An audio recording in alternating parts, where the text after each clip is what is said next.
Shalom, Israel. Shalom, shalom. Brother Naquam, watchman for Israel, coming back at you with these precepts and another cold cut. Give it, of course, our honor and glory to Yahweh. Bahashim Mashiach Malak Bashai. Double honors to the elect elders of the house of David that's been in this truth for decades and decades, patiently waiting and laboring for the second coming of our Lord Yahushai. A hearty, mighty shalom to all of the mighty men of the Most High God who are out there on the highways and byways, pushing this truth, magnifying the ministry, presenting their bodies as a living sacrifice, and enduring all things for the elect's sake. Shalom to those men. Or those men are still out there in these winter times, man. I got to mention that, during these frigid temperatures, you brothers that are out there, in this below freezing weather, dealing with the sleet and the rain and these blizzards and the snow, shalom to you brothers. Keep enduring out there, right? From fighting a good fight. Shalom to the brothers that may not be out there on the highways and byways as of yet, but they're working on it. They're getting built up in the spirit. They're praying, they're fasting, they're studying, they're being diligent, and they're abounding in the work of the Lord. Shalom to those men. Shalom to the Akwath out there, the sincere sisters out there, zealous and on fire and moving in the spirit of our righteous foremothers. Shalom to the ancient men, the children, and the elect of Israel scattered abroad throughout the four corners of the earth. And Shabbat Shalom to everybody tuning in live. Ephraimite Ak, Benjamin Youngwolf, Craig Jalakor, right? Shalom Williams, Jay Salvin McFadden, HBK Ent, Kyoko Banyumyan, M. Williams 64, Kim Israel, Yolanda Caesar, Yvette McKellar, Church of Yahweh, Bashmi Abishai 12, and everybody else tuning in and that will tune in, Lord willing. Will Donald Trump persecute the Israelites? Inauguration and prophecy. So if you've been watching, and we always, the Most High, first and foremost, commands us to watch, to pay attention to the signs of the times, and to understand what Yahweh Shai is doing on the earth. Right? Let's go to the book of Mark, chapter 13. Right? And if you've been watching, this devil, Donald Trump, right, who's the puppet king that has been set up by Yahweh Shai and the powers that be, his inauguration draws nigh. Right? And again, a lot of people are nervous. A lot of so-called Blacks, Hispanics, and Native Americans, they're nervous, man. They're wondering how their lives are going to be impacted socially, economically, financially. They're wondering how their jobs are going to be affected, employment. A lot of these Edomites, they're getting bold, man. And they're going to get bold. A lot of these Edomites who had to hide their horns, for lack of better terms, to dull their horns when Biden was in office, they're going to sharpen and show those horns, man. And a lot of you you Jakes, man, who haven't seen Esau at his boldness, you're going to see him at his boldness, man. And you thought that maybe when Trump was first in office, these Edomites became bold. No, they're going to be a lot more bolder, assertive, aggressive, flexing their weight around, and there's going to be a lot of different spirits in the earth, man. Right? The book of St. Mark, chapter 13, and I want to get straight to the point, at 35. Watch ye therefore, for ye know not when the master of the house cometh, at even or at midnight or at the cock crowing or in the morning. And those are the 4 watches of the night. Remember the Roman Empire, they have 4 watches, right? We as the Jews, we had 3 chief watches. Our watches were from sunset to around 10 p.m. and then from 10 p.m. to 2 a.m. and from 2 a.m. until sunrise. We have 3 watches. You read that in the Bible, the night watch, and the middle watch, and the first watch, right? Or the morning watch. And the Roman Empire, they had 4 watches, the first, second, third, and fourth watch, right? From 6 p.m. to 9 p.m. That's the even time. Midnight watch is from your 9 p.m. to 12 a.m. The cock crowing watch was from 12 a.m. to 3 a.m. And the morning watch was from 3 a.m. to 6 a.m. So the Lord is sending any hour of the darkness, any time of this gross darkness and nighttime spiritually, all hell could break loose. And you want to be watching and see what's happening locally. You want to see what's happening domestically. You want to see what's happening globally. You want to see what's happening internally. And with us as a nation, you want to keep your mind in tune with the spirit and judgments that Yahweh Bashmel Shah is putting on the earth. Right? St. Mark 13 and 36. Lest coming suddenly, make sure this is showing.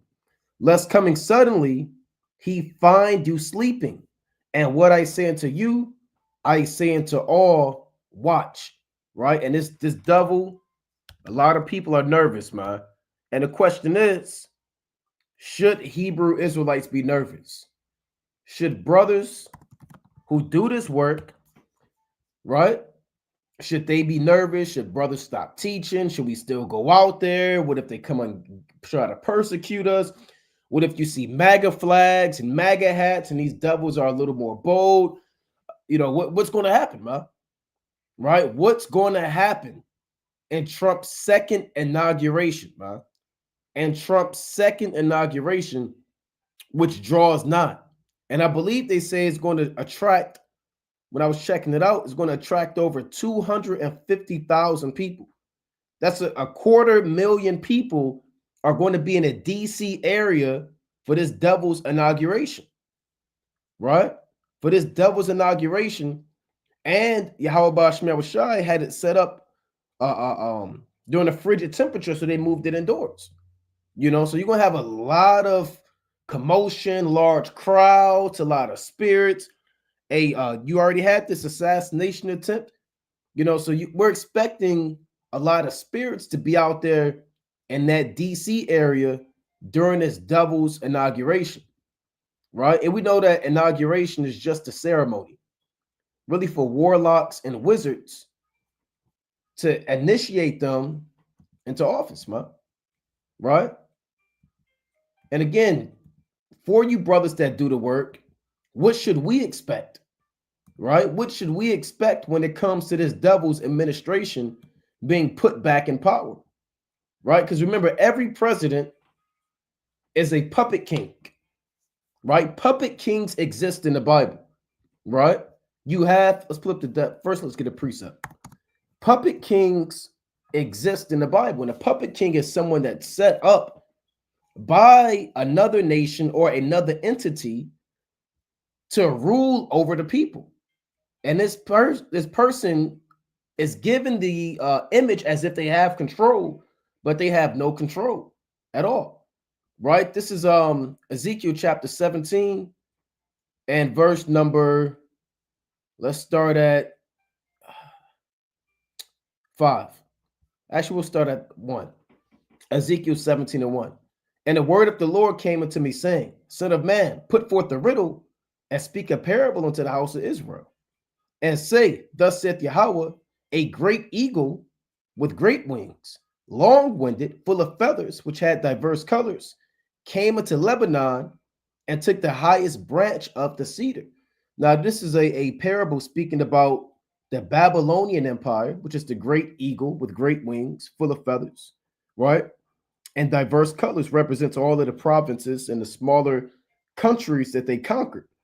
And they came into Lebanon, which is a parabolic, a parable which represents the land of Israel, because Lebanon is known as the most beautiful land. When you read Daniel 8 and 9, Israel is called the pleasant land.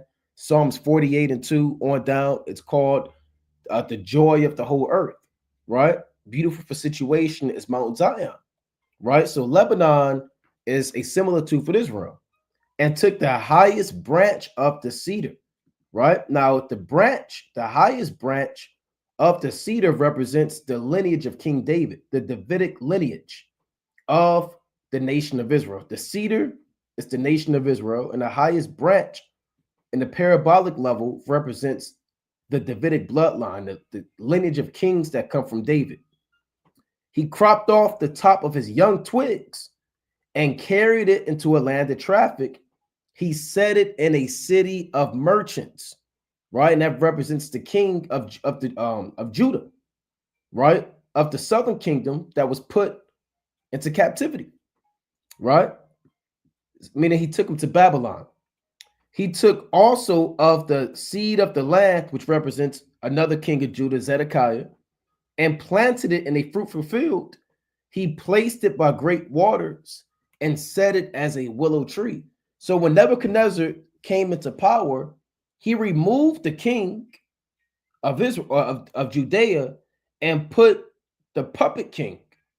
Now, I believe this king, when you go into this, let's put up the lineage, kings of Judah. right? Jehoiakim, right? Kings of Judah, right? To show about this puppet king that the Lord had Nebuchadnezzar set up through the Spirit, right? Let's pull this up, right? So you had Jehoiakim, and then you had Zedekiah. This is a genealogy of the kings of Israel and the kings of Judah. You look on the left right here, everything in the green is what we're focusing on. This is a map legend or a map key, and each color signifies what these men come from, right? Everything in the red, these are the rulers of the northern kingdom. Everything in the blue is when the kingdom of Israel was united during the days of Saul through Solomon, and everything in the green are the kings of Judah. So Josiah reigned, Jehoahaz reigned, Jehoiakim reigned, then Jehoiakim, and then Zedekiah reigned. So Zedekiah was set up by the Babylonians as a puppet king, and he didn't have any power, right? He didn't have any power, and any authority that you thought he had, it didn't come from himself. It actually came from Nebuchadnezzar, who ran the province of Judea through Zedekiah, right? And that's what Ezekiel chapter 17 and 5 is saying. Because after Jehoiakim was taken captive, he took his uncle, which is the seed of the land, and planted it in a fruitful field. He placed it by great waters, but he put him in the land of Judea as the king and set it as a willow tree, right? And Donald Trump, he's set up as a willow tree. Really understanding who this man is. If you're fearful and you know you're worried about what he's going to do and what these Edomites are going to do, he has no power at all. Yahweh Shemel Shai, he has the power. And there are men that are above him. You know, there are men that are above Donald Trump. Donald Trump takes orders, right? He doesn't make autonomous decisions. He's not an actual king. Like we're going to, he's what you call a puppet king. He's set up as a willow tree. A willow tree is a more lowly, submissive tree that bows down, right? It's the complete opposite of a cedar tree. The cedar tree in his land represents the Rothschilds, the Rockefellers, those elite Edomite families. The willow trees are the presidents, the Congress, the governors, those who you think they have power, but they have no power, right? And that's how this society is set up. It's set up as a shadow operation government, an oligarchy, but then you have these willow trees, these puppet kings like Zedekiah that are set up. And a lot of times these ancient rulers would do that because they can easily control the people through the puppet king, because the puppet king was of the same ethnicity and same nationality as the people that they ruled. So they were less inclined to get pushback or insurrections or rebellion when they used the puppet king, right? So it says, and he set it as a willow tree, and it grew and became a spreading vine of low stature, whose branches turned toward him, and the roots thereof were under him.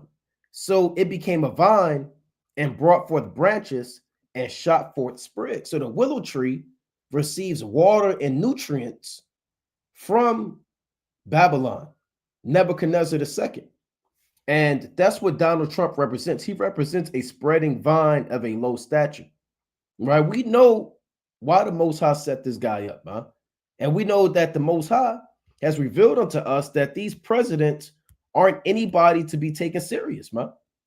Right? They read from teleprompters, they're actors, they receive a salary, they don't have any really say so. He's just being used to push the agenda of the elites. And every president, every puppet king that comes in every 4 to 8 years, they're all created to push a particular agenda that further advances the society to their new world order, right? And that's why you had this happen so many times in the ancient world, right? Let's pull up the definition of a puppet king. And that's what Ezekiel 17 is going into. Although it's a parable and you read about an eagle with wings and a tree, it's really speaking about the relationship between the Babylonian Empire, how they took down the Jews, took down Jehoiakim, the kings of David, and set up Zedekiah. Right now, let's pull up, and Zedekiah eventually rebelled. So here's the definition of a puppet king. Right, we're not worried about so-called Donald Trump. All right, a puppet king is a ruler who holds a title of political authority, but is controlled by outside forces. Let's go to Ephesians chapter 6 real quick. What are the outside forces that is controlling this devil? Right? Ephesians chapter 6 and verse number 12. For we wrestle not against flesh and blood, but against principalities, against powers, against the rulers of the darkness of this world, against spiritual wickedness in high places. So what we're wrestling in this truth, you're fighting in this truth. Every fight that you have, rather it's an internal fight with a particular demon of slothfulness or pride or lust, it's not necessarily you and your thoughts you're conflicted with. There's demons that try to work against you to make you go against the grain and against the will of Yahweh Shemiah Shah. Any outside altercation, any struggle you have in this truth, whether it's at your job or with family members or loved ones or marriages, it's not necessarily that individual.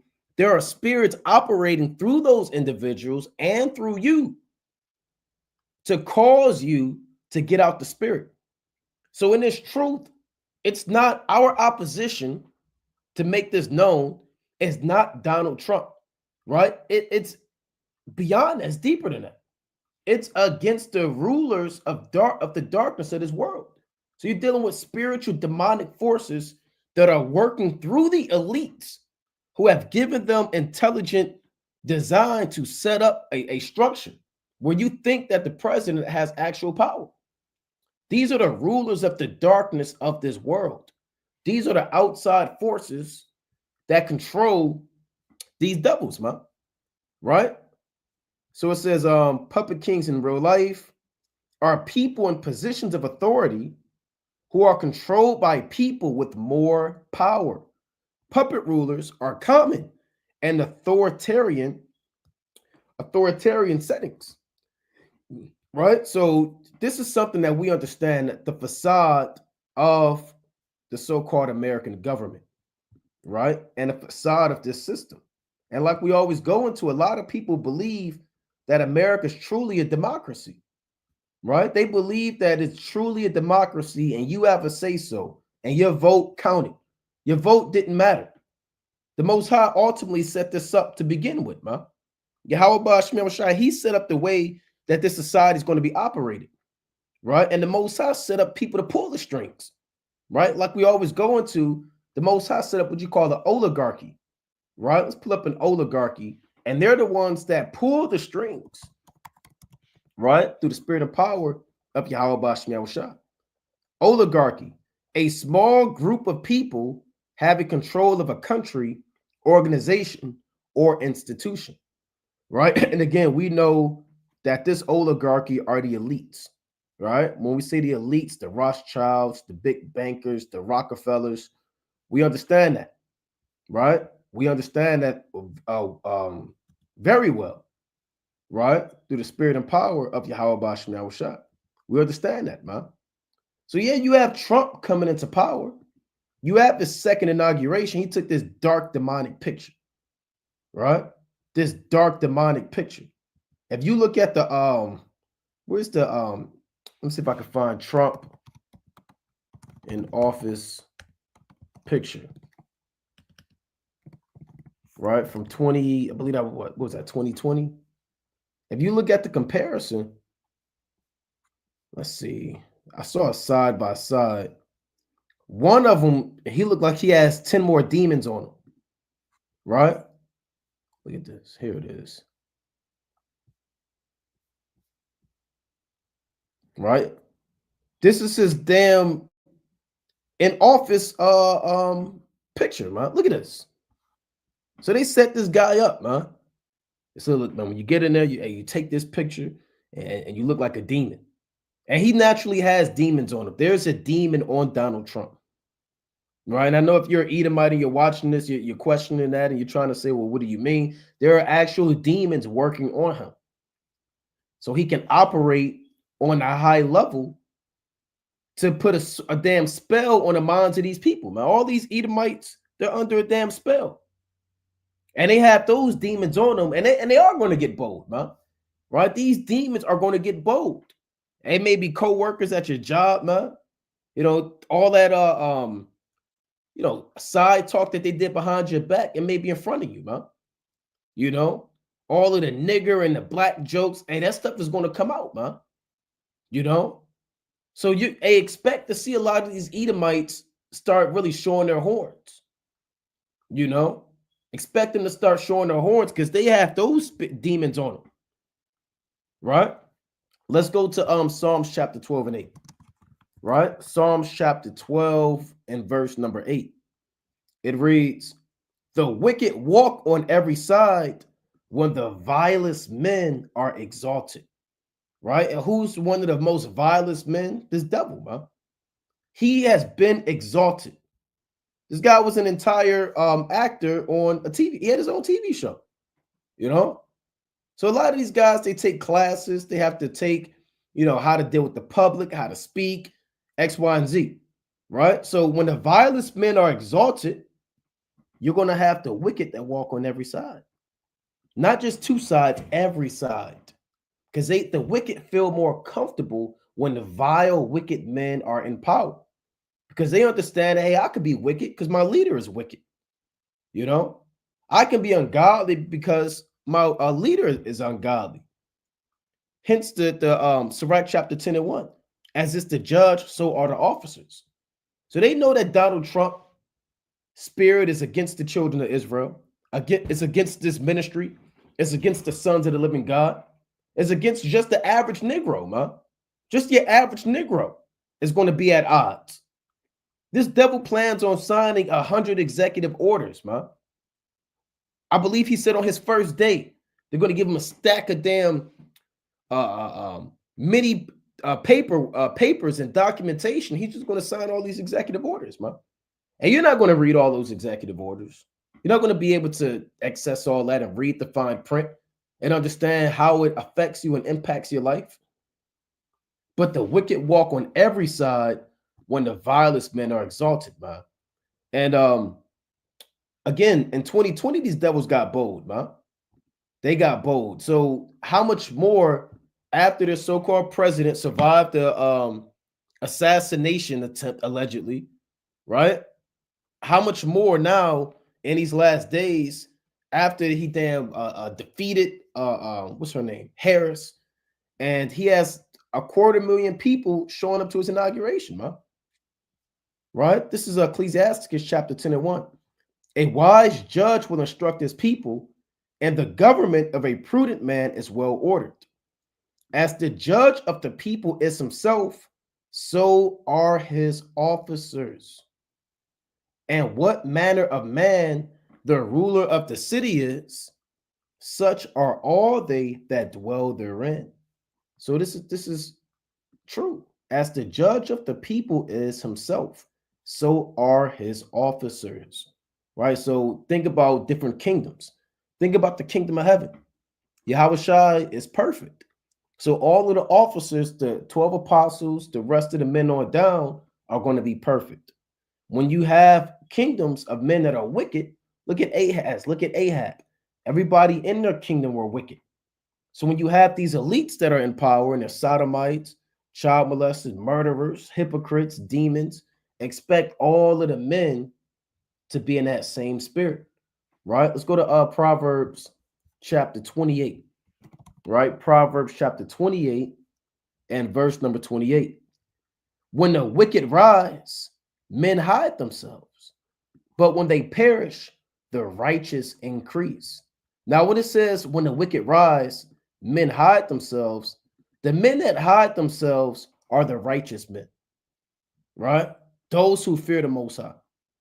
Didn't when Ahab and Jezebel were in power, when they rose into power, weren't the prophets hiding in the cave, being fed by Obadiah? Wasn't Elijah in the cave wandering from the persecution of Jezebel? When the wicked rose in the time of the Maccabees, when Antiochus Epiphanes the fourth came into power, didn't Mattathias and Judas and Simon and Jonathan and their brothers had to hide and flee into the wilderness? During the time of the Roman Empire, during the Flavian dynasty, when Titus, Domitian, when they were in power, didn't we have to hide and flee into the interiors of Africa and other parts of the known world? Whenever the wicked rise, men hide themselves, man. They're less inclined to speak the truth. There's a little bit of confusion. They're wondering how long these guys are going to be in power. They don't want to speak against any authority. And that's how it's about to be, man. A lot of Jake is going to be fearful. A lot of Jake, they're scared to death.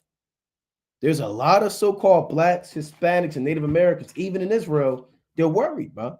They're scratching their head. They're fasting. Well, what do we do? Should we still go out there on the highways and byways? You know, what if we run across a bold devil? Hey, these devils are going to be more bold, man. But so what, man? Right? So the hell what, man? We're bold in Yahweh B'Shem Yahushua. So when the wicked rise, men hide themselves, but when they perish, the righteous increase. Let's go to Proverbs chapter 29 and 16. Proverbs 29 and 16. When the wicked are multiplied, transgression increaseth, but the righteous shall see their fall. And this is plain. Whenever you have more wicked men in power, you're going to have more sin, right? You're going to have more sin. And again, a key example is when you read the book of First Maccabees, the first chapter. And the Lord said concerning so-called King Alexander the Freak or the Greek, Alexander the Creep, when his generals were put into power, Seleucus, Antigonus, Cassander, Lysimachus, Ptolemy, Perdiccas, Hystiapes, when all these men were put into power and these different satraps, all of their sons after them put crowns upon themselves. And the Lord said, and evils were multiplied in the earth. Evils were multiplied in the earth. When the wicked are multiplied, transgression increaseth, but the righteous shall see their fall. And look at this devil, man. Right? I mean, how demonic of a look is this? This doesn't look like a guy that you see, and you see this guy at the so-called workplace or walking around, and you avoid this guy, man. This isn't anybody that you want to have a small talk with or talk about the weather or the sports or how you doing. And this guy looks like he wants to kill you, man. Lynch you, murder you, you know? And the Lord said in Sarat chapter 19 and 29, a man shall be known by his look. So you can say, well, that's just, he just made that face. He doesn't really feel like that. The Lord said a man shall be known by his look. So do you think that we have to sit down with Donald Trump and ask him, are you a demon? Are you a devil? Well, I'm not really a devil. And we don't have to ask him that, man. We don't have to really ask him, how do you feel about those men that you see on the highways and byways prophesying the downfall of America? Because he knows about the Israelites, man. Now, he probably has been given orders not to talk about them and not to give them too much attention. Because if he gives them too much attention, it may have an adverse effect. It may do more harm than good. A lot of these devils know that. They know why we're out there. That's why the Israelites don't get a lot of mass media coverage. Because any attention could bring one soul to Yahweh B'Shem Yahushua. Any attention, and they know that. So they told this guy Trump, man, when you get out there, you don't say nothing. They probably put him under some MK Ultra damn warlock spell, and he's under some type of damn spirit, man. Familiar spirit working on his mind. And he can't mention the Israelites. But we don't have to do an interview and ask this guy how he feels about him, man. Look at his face. Let me get that precept. Look at his face, man. It's written, like the song says, right? It's written all over your face, right? You don't have to say your word. This is Sarat chapter 19 and 29.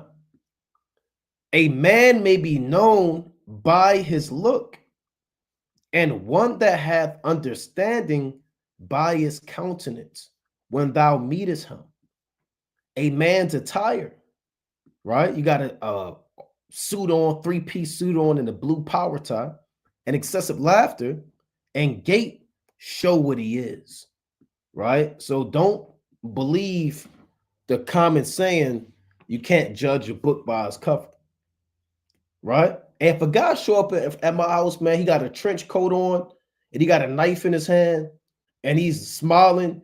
Hey, guess what, man? I already know what he is. You know, we don't have to ask this guy too many questions. Why do you have that trench coat on? Was it that knife about? Hey, what are you doing here? Hey, do you want a coffee? No, it's called discernment. It's called discernment. Where's this devil at? Let's pull him back up. Look at this. Right? It's called discernment. Let's pull this up. Donald. And they said it looked just like his mugshot, man. And it does look like his mugshot. They say, why is he glaring? Right? What is that about? People are asking. This is how he feels about you Negroes. This damn demonic picture. What, damn, one eye bigger than the other eye? How do you even do that? And this guy's a devil too. He looks like a devil. J.D. Vance. You know he's a devil if he's allied to Trump. These are nothing but just your ancient Romans back on the earth. Right? Your ancient Romans, Roman Caesars, Roman Senate, back on the earth all over again. And these devils are going to start feeling themselves, man. They're going to start feeling themselves, right? Through the spirit and power of Yahweh Basham Yahushua. Now, again, the Most High set this devil up. And they say when he steps into office, one of the first things he's going to do is sign 100 executive orders, right? They say when he steps into office, one of the first things on his mind is to sign 100 executive orders, right? Let's pull this up. Trump to sign, Slovakia, right? Bear with me. 100 executive orders. Just type that in. Right? Trump, day one, orders likely to cover tariffs, immigration, and energy. He has 100 executive orders locked and loaded for day one. So he's coming in to make big change, right? Allegedly, he's coming in to make big change. 100 executive orders are coming in day one. And again, I mean, we're not going to have all of the details and the true agenda behind all of that. And, you know, we don't know what any of these executive orders and how they impact the ministry, how they impact, you know, this online, doing lives and doing the work and misinformation and hate speech. And they call it disinformation and all of these different terms that they use to try to stop this word from going out. Right? All of the different terms they use to try to stop this word from going out. So let's pull this up real quick. Trump executive orders, what to expect. President-elect Donald Trump is expected to issue dozens of this is from, real quick, this is from Council on Foreign Relations, right? President-elect Donald Trump is expected to issue dozens of executive orders over the next several days and weeks, setting the direction and tone for his administration's return to power. Executive orders and other presidential directives offer the incumbent a potent way to shape government policy from day one without having to wait for Congress. Trump is likely to take swift executive actions across a range of policy issues, including immigration. You got a lot of Northern Kingdom, man. They are They are nervous, man. They are nervous. Issachar, Zebulon, and a lot of them, man, they're losing sleep at night trying to figure out what's going to happen, right? I saw, man, when I was coming back from camp, man, I saw Esau, and they're always pulling people over here, man. They don't have nothing else to do. Pulling up Issachar, man. It was a Northern Kingdom woman, and she looked confused. You know, and I'm led to believe, now I could be wrong. I wasn't there, right? I didn't, you can't say, well, prove it. I can't prove it. I'm led to believe she didn't do anything, man. Because I know how these devils get over here, you know. And I'm led to believe, man, they pulled her up. They saw that she was Northern Kingdom, and they know Trump is in office. And in the back of their mind, they are a little bit more inclined to harass, oppress, damn, destroy your life, man. Hey, these police are going to start feeling themselves, man. Now they already are, but hey, look, how much more? When their king, their God is in power. So some of these things they say may affect immigration, trade. We're going to go into trade because he has plans with NATO. Energy, health, and others he focused on during his campaign in his prior presidency. What are executive orders? Executive orders are perhaps the most well-known type of presidential directive, a category that also includes proclamations and other executive actions. Presidents issue executive orders which carry the force of law to direct federal agencies to take specific actions, providing them top-level guidance on how to fulfill their duties within the confines of the law. Right? Let's jump down. Okay, we'll read on a little bit. Only Congress can write laws or draw new funds from the Treasury, but the president has broad power in the execution and enforcement of those laws. Many executive orders deal with matters that rarely generate news headlines, whereas others can have long-lasting societal effects, such as Franklin D. Roosevelt's internment of Japanese Americans during World War II. You see that? So they were putting the Ammonites in concentration camps via executive orders. They rounded up all of the Japanese. A lot of them was in California, Nevada, that West Coast, man. They rounded them up, Hawaii, and they put them in these internment camps. And that was from an executive order. And these things, they come out like that. So this devil, he's expecting to sign 100 of them. 100 of them on day one, right? 100 of them on day one, right? Let me click this real quick. I want to get a precept after this, right? I would like to know, right? Let's see if we can get this. Time Magazine. Okay, let's see. It reads, I'm not going to read this whole thing, but I'm going to kind of jump around. So he wants to close the border and reinstate travel bans. Let's see.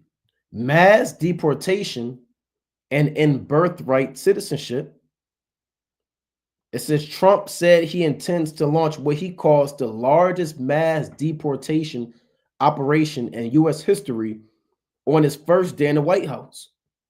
Right? He says his focus will be on removing criminals. Right? Recent border crossers and individuals who have been ordered deported by the courts. So they're going to be rounding up a lot of people. Right? Pardon his January 6 prisoners. Look at this. That's hypocrisy. All them Edomites that stormed the Capitol, he'll give them a pardon. Right? He'll give them a pardon and kind of just give them a slap on the wrist and let them get out of there. And those were thugs. Those were thugs, gangsters, hoodlums, a menace to society. They stormed the federal building, right? People died that day. I believe somebody allegedly died that day. Somebody got shot. You know, that was an insurrection. And he's going to come out and get these guys a pardon. He's not going to do that for Jake. Jake get pulled over speeding. He gets a damn shot in the back of his head, man. You know, he gets arrested for petty theft. He's doing 50 years for stealing a book bag or something. So this is hypocrisy, right? He wants to end the Russian-Ukraine war.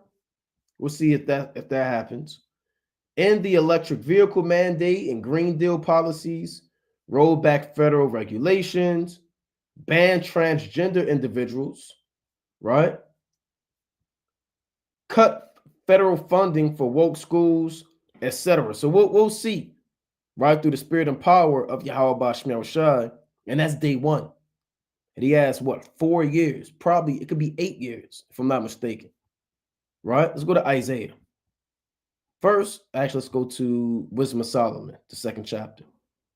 Right? Let's go to Wisdom of Solomon, chapter 2. And I'm excited, man. Right? I'm glad that you have a real devil that they put in office, man. See, Biden was just a child molester. You know, he was too sneaky and creepy, you know, and you really didn't know what the hell he was doing. But you know what you get out of Trump. You don't have to worry about him throwing rocks and hiding his hands, right? Like Biden. Biden was just, like I said, just a registered sex offender that they put in office. A creep, you know? Got to figure out, what does this guy sleep? Is he awake? Is he plotting? Is he a demon? What is he doing? Hey, but Trump, you know what you're getting, man. Right? And we want our devils showing their horns, man. We want to know, we want to see it up front. If you're going to be the devil, be the devil. If you want to be a demon, just be the demon. And we're going to see it, and this is a wake-up call, man, for a lot of you so-called blacks, Hispanics, and Native Americans. Right? This is a wake-up call, man. You're going to find out that all of these so-called white people, you thought that they were your friends, your comrades, your buddies, your pals, and you're going to see how they really conduct themselves, man. All you jakes who love the police, who love the society and this government, you're going to be in for a rude awakening within these, what, if we're still here 4 years or 8 years. You know, you're going to feel the wrath of the Most High sword, man. Right? This is Wisdom of Solomon, chapter 2 and verse number. This whole thing is good, right? I'm gonna start at 1, but I'm gonna jump down. Wisdom of Solomon, chapter 2, gives you an in-depth breakdown of how the so-called white man's mind operates. Right? If you ever wanted to know how his mind works and what his MO is, the Most High gives you the breakdown. You don't have to hook him up to a polygraph or, again, do an in-depth analysis. The Most High gives it to you in this chapter, how these elites think, right? And how they feel about the so-called Black, Hispanic, and Native American man. This is a beautiful chapter, right? But I'm going to read verse 1, and then I'll jump down. Wisdom of Solomon, chapter 2 and 1. For the ungodly said, reasoning with themselves, but not aright. Our life is short and tedious, and in the death of man there is no remedy, neither was there any man known to have returned from the grave. So here's their reasoning, right? Let's jump down to verse number 10. Let us oppress the poor righteous man. Let us not spare the widow, nor reverence the ancient gray hairs of the age. Here's what they have agreed to do. They have agreed to oppress the poor righteous man. When these devils are in power, this is on their mind. This is what this administration and what every administration prior has always been about. The oppression of the poor righteous man. Who's the poor righteous man? The Israelites. Right? That's what the Most High is speaking about. Verse number 11. Let our strength be the law of justice, for that which is feeble is found to be nothing worth. And when they say let our strength be the law of justice, it means that they're going to create a government and laws, and the laws that they implement and enforce are going to be for their benefit and for your detriment. And that's going to be the strength of how they're of their oppression, and all of their wickedness is going to come through the laws that they enforce. So if you trusted in this society and you're expecting these executive orders to work for your welfare, hey, you need to wake the hell up. Your mind is bad. Your mind is bad. The Most High is telling you. That's why it's important to get back to these scriptures, man, and repent. Because you don't have to play the guessing game about what this devil is about and what his MO is. You don't have to really wait until he does a State of the Union address or provides you with public answers. You don't have to wait on Fox News. It's in the scriptures. The Most High tells you what this devil is about, what he plans on doing, and how he feels about you. Let our strength be the law of justice. And it tells you why they use the law, why he's signing these orders, and what they're for. To even attempt to come up with the most massive deportation in U.S. history is absolute hypocrisy. You're going to try to do a mass deportation and remove so-called Hispanic people from Babylon the Great, the children of Issachar, the children of Zebulun, the children of Asher, the children of Naphtali, the children of Gad, the children of Reuben. You devils always want to deport somebody, man. You deported Reuben and Gad during the Trail of Tears. That was a mass deportation. You took them from Florida, Georgia, Louisiana, South Carolina, and you made them cross the Mississippi River, and you put them in Oklahoma, Kansas, and desert lands, man. That's how they use the law of justice. Esau is going to get deported, man. Your days are coming, Esau, when you're going to get deported. And we're going to put you into slavery, man. Right? Yahweh Ba'ashmel Shai, he's going to one-up you on your mass deportation. Let our strength be the law of justice, for that which is feeble is found to be nothing worth. So they say you're worth nothing.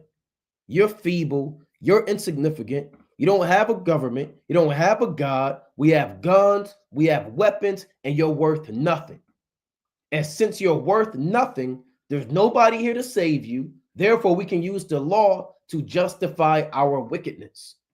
So all the big stack of executive orders, they're gonna get real freaky on you Issacharites, man, and you Zebulonites, man. That's why you need to repent, man. All you Northern Kingdom, we try to wake you up out on the highways and byways, and you walk past and you act like you don't know what's going on. You damn near act like you don't speak English. Take that cowboy hat off. Take them spurs off, them cowboy boots. Stop living and dressing like it's 1865. And repent, man. And put some fringes on. And the mitre on. All them cowboy boots and sombreros. And take that off, man. And come back to Yahweh Ba'ashmel Shai. Stop cooning for the oppressor. Stop checking off white on your job applications. You're gonna, and the Most High is doing this, man, to really on another level to force your hand, man, to let you know that hey, this society ain't for you, man. You better get down with the rest of the tribes, because you're gonna find out that you're not better than a so-called Negro. You're just like us. Because a lot of you Northern Kingdom, man, now this is if the shoe fit. A lot of you Northern Kingdom, you think you're so-called white people, man. And you look down upon your other tribes. Right? Let me get that in Zechariah. I mean, there's a few precepts I'm thinking about. First, let's go to Isaiah 11. Right? So this devil, man, he got plots and plans. Right? Isaiah 11 and 13. The enemy also of Ephraim shall depart, and the adversaries of Judah shall be cut off. Ephraim shall not envy Judah, and Judah shall not vex Ephraim. So when Yahweh, Ba'ashmel Shai, puts us back in our land, the Most High is going to take that curse of Deuteronomy 28 and 54 away from us and reunite the kingdoms and perfection. But as of now, you're seeing the curse that's put upon the northern kingdom and the southern kingdom. The envy of Ephraim, and you got the envy of Judah. You got Latino gangs. They fight all Negro gangs and Negro gangs to fight the Latino gangs and wickedness. And man, I work with Issachar, man. I had plenty of jobs working with Northern Kingdom. And I had plenty of jobs working with, with just about every nationality under the sun. And some, you work with Issachar and Zebulon, they cool for the most part, man. But some of them, just like some of you Jakes, man, you Negroes, right? They look down at you. So you better wake up because you about to have a massive deportation. You better, and the Most High, you better get your spirit right. You're going to be wrapped up in some aluminum foil again in a cage somewhere in Arizona. In an aluminum foil blanket in a 4x5 cell, holding cell, with 600 of y'all and y'all children. Get right, Northern Kingdom. Get your mind right. Right? Let me get another precept real quick. Right? Let's go to Isaiah the 9th chapter. Right? You're going to be wrapped up like they had you wrapped up in that blanket. Isaiah chapter 9 and 21. Manasseh, Ephraim, and Ephraim, Manasseh, and they together shall be against Judah. For all this, his anger is not turned away, but his hand is stretched out still. Right? You see that? So Manasseh represents your so-called Cubans. Ephraim are your so-called Puerto Ricans. But Ephraim, again, is Joseph, right? When you read Numbers 1 and 32, it says that the children of Ephraim, namely the children of Joseph, greatly paraphrasing. So Ephraim represents all of the tribes. Remember, Ephraim is the one that received the birthright and the blessing from Jacob, right? And Joseph, right? So although Manasseh was the oldest, Ephraim received the blessing and the birthright. So Ephraim is the head tribe of all of the northern kingdoms. Aparium, which means fruitful. And the Lord said that they will be against Judah. They will be against Judah. And we're praying that you see, especially your northern kingdom talking to you, we're praying that you see that this society is against you. If you haven't seen it already, man. We're praying that you see that this devil is planning to do mass deportations. And you're going to be you're at risk to be separated from your family, separated from your loved ones, separated from your wives, your children. You're going to be caught out there. You're going to be caught out there. You better put that guitar down, right? And take them cowboy boots off, that vest, get out of the year 1867 and return to Yahweh Bashmi Abashad. Look at this. Look how these devils feel about you. Look at this. I mean, this is madness. They got signs up that say master. Look at the hypocrisy of Esau. You done came into a land. Now we're getting on you, Esau, because you done came into a land that was already inhabited by the 10 tribes, and you got some damn nerve to proudly hold up a mass deportation sign. Look at this. Look at you damn devils, man. That's why you have to go. Yeah, we getting on Northern Kingdom right now, but now we getting on you, Esau. This is hypocrisy. You want to sign one of your first executive orders is for mass deportation. Well, Esau, how did you get here? If you're a so-called white man watching this, how did your people get here? Who was here before you got here, man? What is the Trail of Tears? Answer these questions. Who's nicknamed in U.S. history? Who has been coined with the monstrous nickname, the Village Destroyer? Who's known as the Village Destroyer? What did Andrew Jackson do? What impact did Andrew Jackson have on Native Americans? These are questions we have for you devils. How many What percent of so-called Native Americans are currently in America right now? And what were they prior to 1619? These are questions we have for you devils, man. Right? These are questions that we have for you devils. Right? Let's go to Job. Let's go to Job 15. I want Job chapter 15. Right?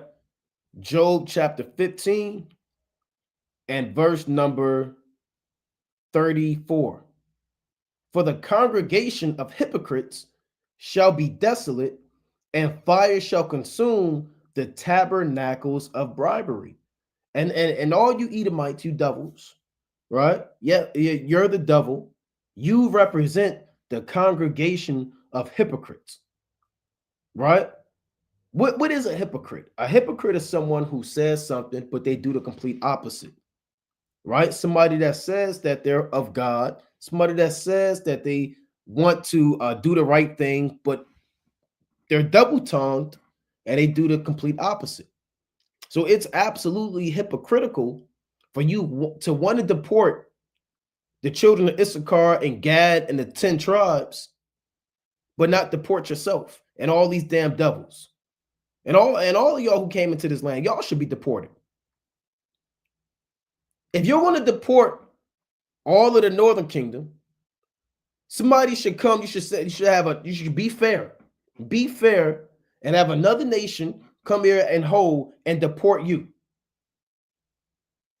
Right? Be fair, man. Bring all of the East Indians over here. Bring them all over here. All of the Moabites and have them deport you and send you back to Mount Seir. Because that's your homeland any damn way.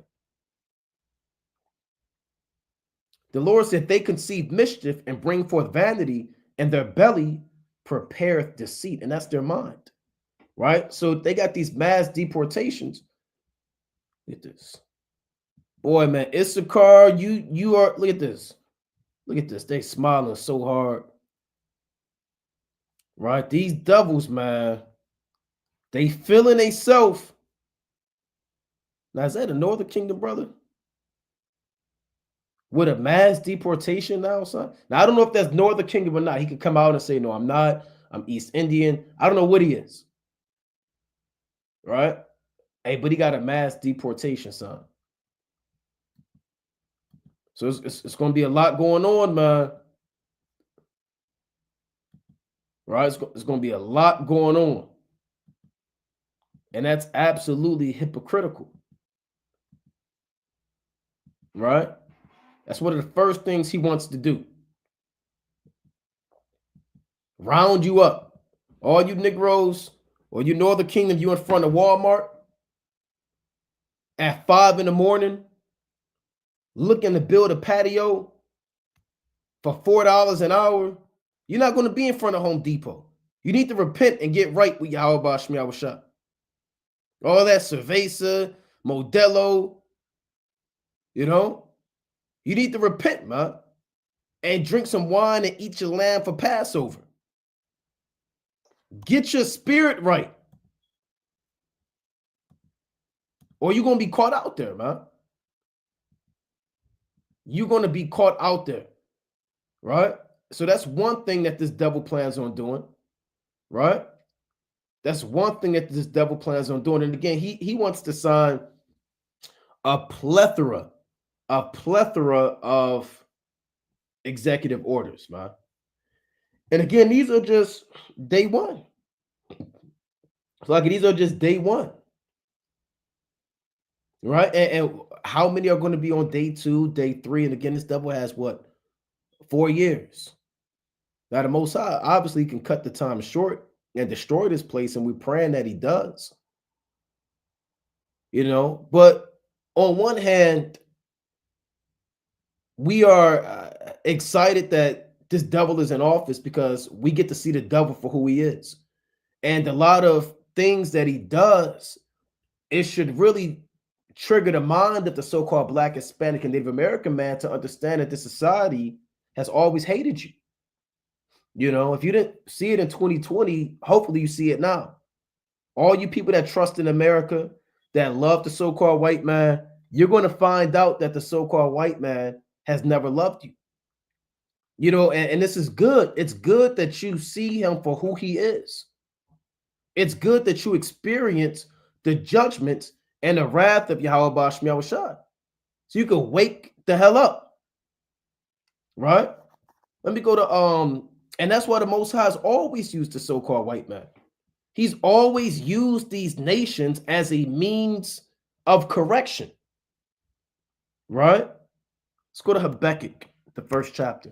I believe that's what I want. He's always used them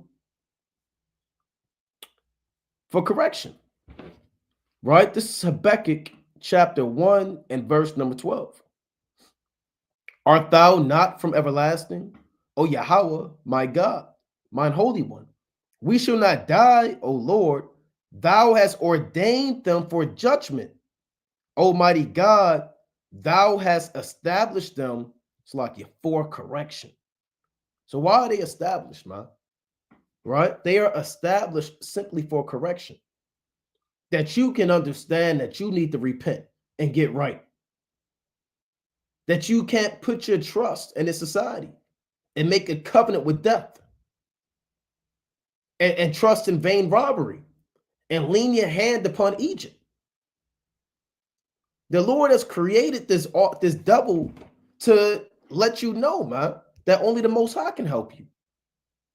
And this devil will take your damn food stamps, man, your government, they call it your government benefits, you know, municipal services. He'll take all that from you, man. He's deporting you. They use an executive order. They put the Ammonites in a FEMA camp. And the Lord has established them for correction. Right? Let's go to Isaiah 10 real quick. Isaiah chapter 10 and verse number 5. O Assyrian, the rod of mine anger, and the staff in their hand is mine indignation. So the Assyrian is a metaphor for the so-called white man. He is the rod of the Most High's anger, meaning when the Most High is angry with the Israelites, he uses the so-called white man and or these other nations. I will send him against an hypocritical nation, and against the people of my wrath will I give him a charge to take the spoil and to take the prey and to tread them down like the mire of the streets. So the Lord is going to send the so-called white man against us, you know? And in this context, we're being called the hypocritical nation. Why? Because we say we believe in the Most High, but yet we're the biggest demons on the earth, you know? The Lord even said that the Israelites have taught the wicked one our ways in the book of Jeremiah, right? Nobody professes that they know and love God more than the so-called Black, Hispanic, and Native American man. Nobody. But nobody backs that up with actions. Blunt smoking, weed smoking, dice shooting, gang banging, adultery, niggerdom, folly. So the Lord called us the hypocritical nation who proclaims their love for Yahweh Ba'ashmi Rashad, but does not back it up with actions. The Most High sending this devil against us, man. You know, things are going to intensify. Things are going to intensify. Things are going to get bad, right? Things are going to get bad. The Lord said he would send them against a hypocritical nation, and against the people of his wrath will he give I will give him a charge, will I give him a charge to take the spoil and to take the prey and to tread them down like the mire of the streets. Isaiah 10 and 7. Howbeit he meaneth not so, neither doth his heart think so. But it is in his heart to destroy and cut off nations, not a few. So what does this mean? It means he's under the mind control of God. That's what it's saying.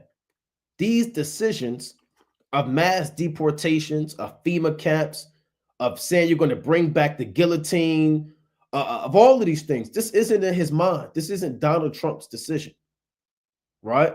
That's what this means. Howbeit he meaneth not so, neither doth his heart think so. Meaning the Lord put it in his heart to make these judgments, to write these laws, to make these decisions. These decisions are of the Most High.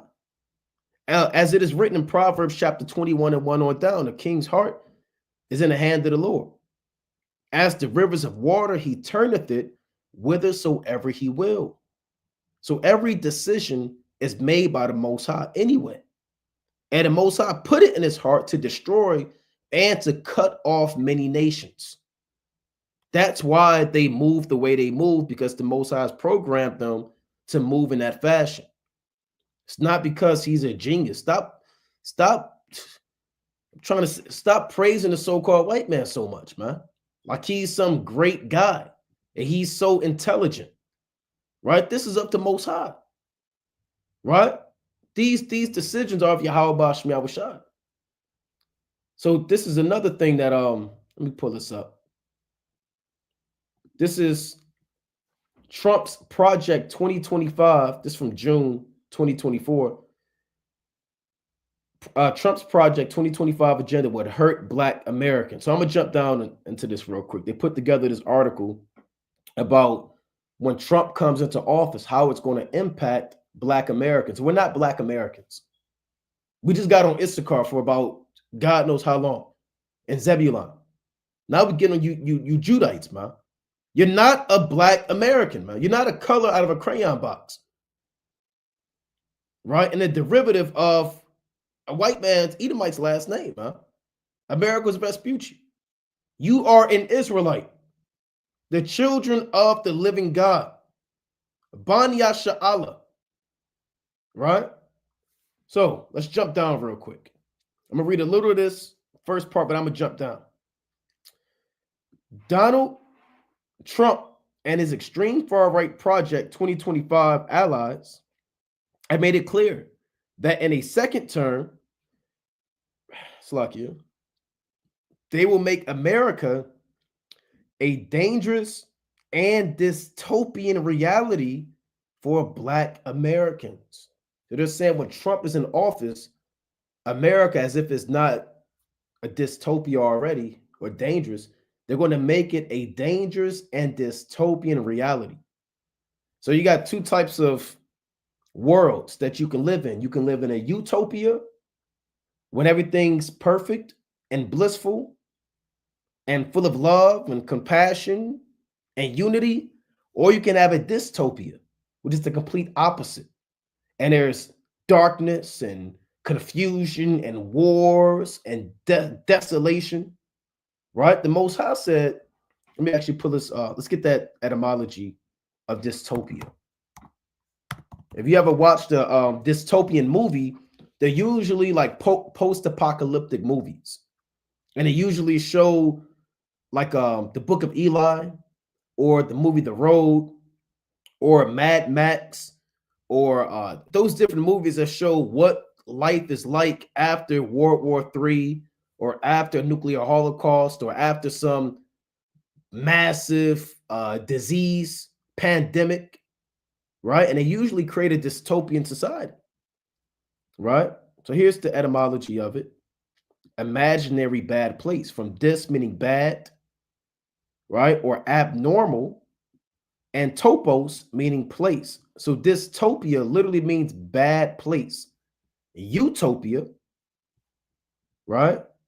Let's pull this up. U means strong place. Utopia means strong place, right? That's what it said. Let's see. Yep, vital force or life, long life, eternity, and topos meaning place, right? Or good place, right? Good place and bad place.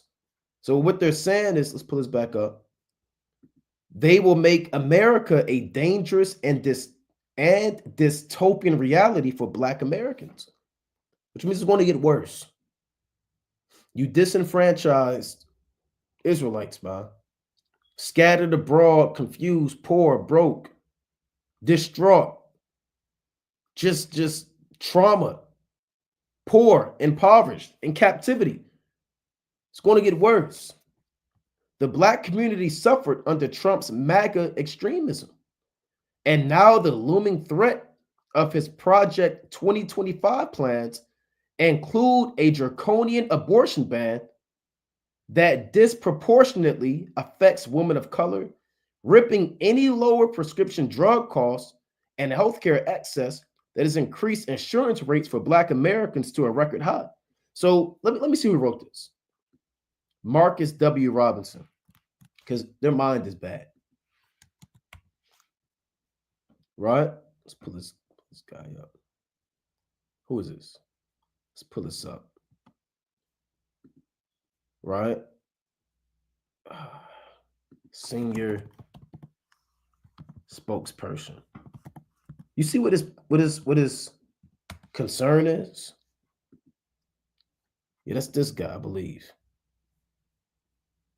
Right? It's obviously an Israelite. Right? Where is he at?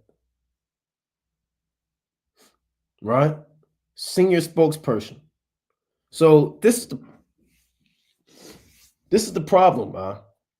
This is the problem with you Negroes. Out of all of the things that you're worried about, out of all of the things that you are concerned about, and what would make America a dystopia is the fact, this is what you came up with, a draconian abortion ban. That's what will make America dystopia for you? That you can't murder? That you can't destroy your children anymore in the womb? That's what the Lord has to destroy 2/3 of your people. You're calling the fact that you can no longer murder your children in the womb, it's so bad that you called this a draconian abortion ban. Well, when did the Most High condone abortion? Give me the law where you can murder your child in the womb. Give me the precept where the Most High said, speaking to the children of Israel, and say if they don't want to keep their baby, they can go and they can abort their baby, and it should be a blessing in my eyes. Where's that at? So Jake mind is bad, right? Jake mind is bad. And a lot of these so-called Black women are mad about this, man. Right? You had this whole week of women blaming Jake and blaming the society for they can't abort their babies anymore. Right? Let me get this precept real quick. Right? So you Eves, man, you so-called Black woman, you getting God on now too, man. You getting God on too. Right? Let's go to, there's a lot of precepts I'm thinking of. First, let's go to the book of Psalms, right? 127, right? Psalms chapter 127 and 3. Lo, children are an heritage of the Lord, and the fruit of the womb is his reward. As arrows are in the hand of a mighty man, so are children in the youth. Happy is the man that hath his quiver full of them. They shall not be ashamed, but they shall speak with the enemies in the gate. So it's a blessing to have children, right? The Lord opens up the womb and gives you children. And our foremothers loved to have children. They were traumatized if they couldn't have children. Look at Hannah, right? Look at Rachel. Look at what Sarah had to go through. Look at Sarah in the book of Tobit, what she had to go through. Look at Elizabeth in her old age. Look at our foremothers who longed to have children. Look at Rebecca, and they struggled in her womb, and she inquired of the Lord. Now look at the so-called Black woman, right? I never forget you had that video, right? I never forget you had that video where you had that so-called Black woman, right? You had that so-called Black woman who was in a hospital twerking about the abortion, man. Right, let me see if I can find that. I hate to even look that up. And she had a sodomite with her. Right? I'm not going to be able to find it. All praise to the Most High. Right? I guess, but you can find that on your own, man. Right? And she was in the office twerking. Right? Saying, I'm about to get an abortion. And she had a dude in there kind of praising her, man. Some sodomite. right? So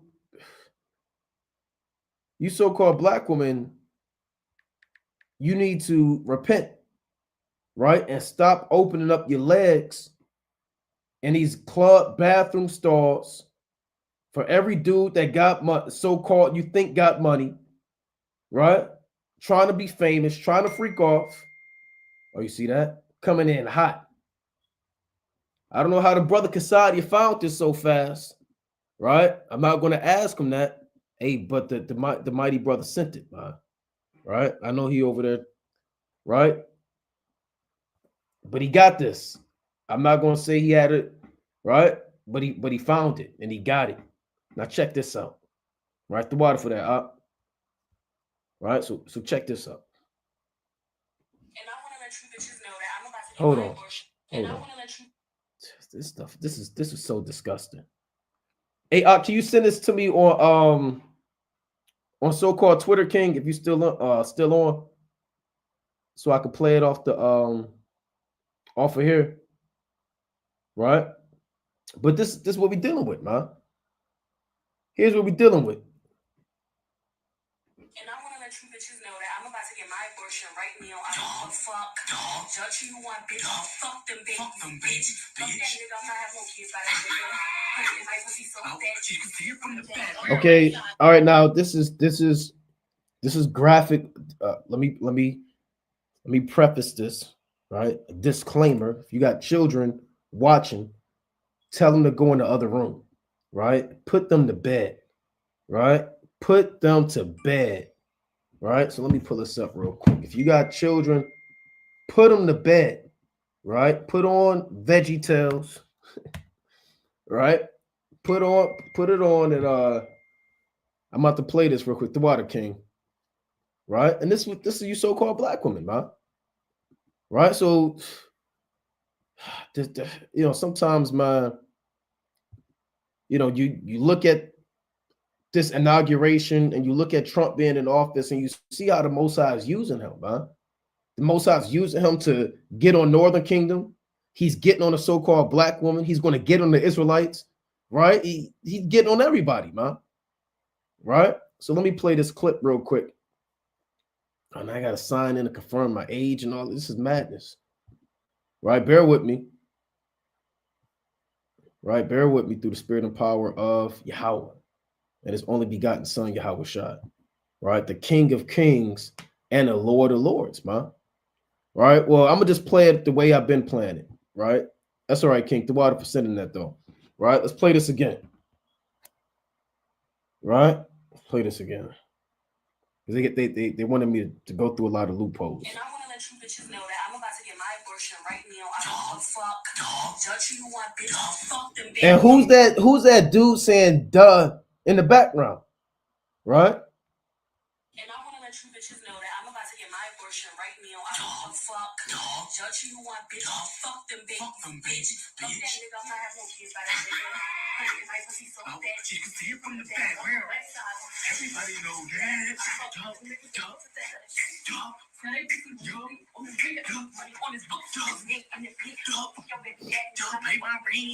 And I'm getting a push right now, bitch. Push right now. Push right now. Push right now. As you need. I'm pushing, bitch. You see that? You see that? Right? So, that's the so-called Black, Hispanic, and Native American women right now. Right? That's the so-called Black, Hispanic, and Native American women. But the Lord said, lo, children are an heritage of the Lord, and the fruit of the womb is his reward. That is reward from Yahweh Basham Yahushua, man, to even bear children. And for the Lord to open up your womb. So our woman's mind is bad now. Right? Genesis 30:1. And when Rachel saw that she bare Jacob no children, Rachel interviewed her sister and said unto Jacob, give me children, or else I die. You see her mentality and her zeal and desire to have children. She said, give me children, or I'm going to die. Which is the complete opposite of the so-called black woman now, man, who says, if you give me children, they're going to die. That's what they say now. Give me children. If you give me children, they're going to die. Rachel said, give me children, or I'm going to die, right? So there's a huge difference between how our foremothers thought in the ancient world and how they think now, right? So again, a lot of these so-called executive orders, right, that this so-called Trump wants to take, man, is affecting a lot of decisions of you so-called Blacks, Hispanics, and Native Americans, man. Are you going to come back to the Most High, right? Are you going to repent? Are you going to get right? You know, or are you going to stay in this world? Right? So let me go back to where I was at real quick. I'm going to read a little bit more of this. Then I'm going to kind of move on. Right? Salaki, I want to go back to this Trump 2025. Okay, let's see. It says Trump's Project 2025 allies are plotting to rip away Black women's reproductive health care by banning abortion nationwide and restricting access to contraception and medication abortion. And all praises to the Most High.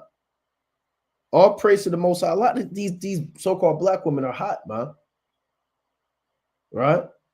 They're mad that they can't murder their sons. They can't murder their children. I saw this one post this Eve. I think she had her stomach out or something, and somebody commented. They said, "Oh, I didn't know you was pregnant." She said, "I won't be in 2 weeks." Right?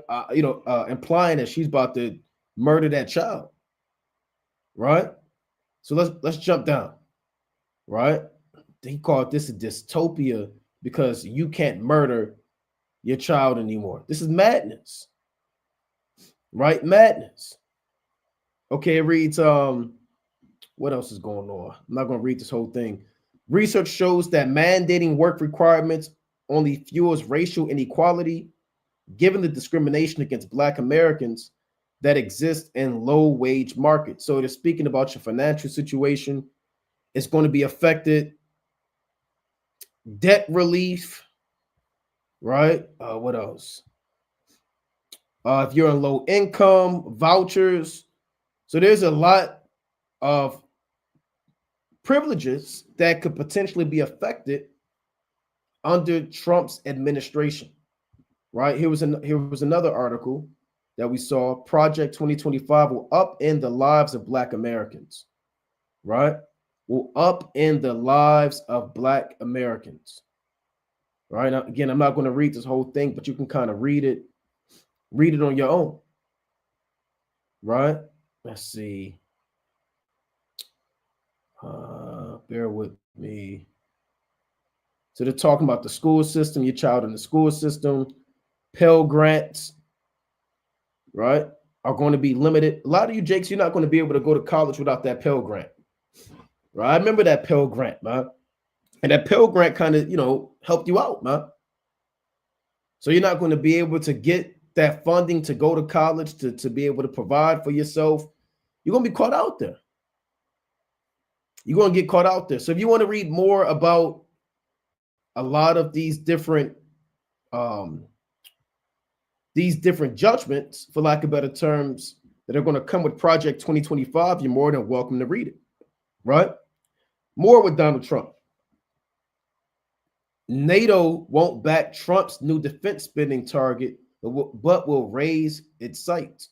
So not only are you going to have tension internally with Trump and the American citizens, but also his foreign policy with his fellow Edomite is going to further push the prophecy in Revelation, the 17th chapter.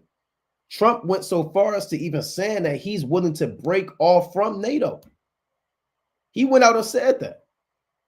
He said, America, we don't need NATO, right? He said, we don't need NATO. Let's see if we can pull that up.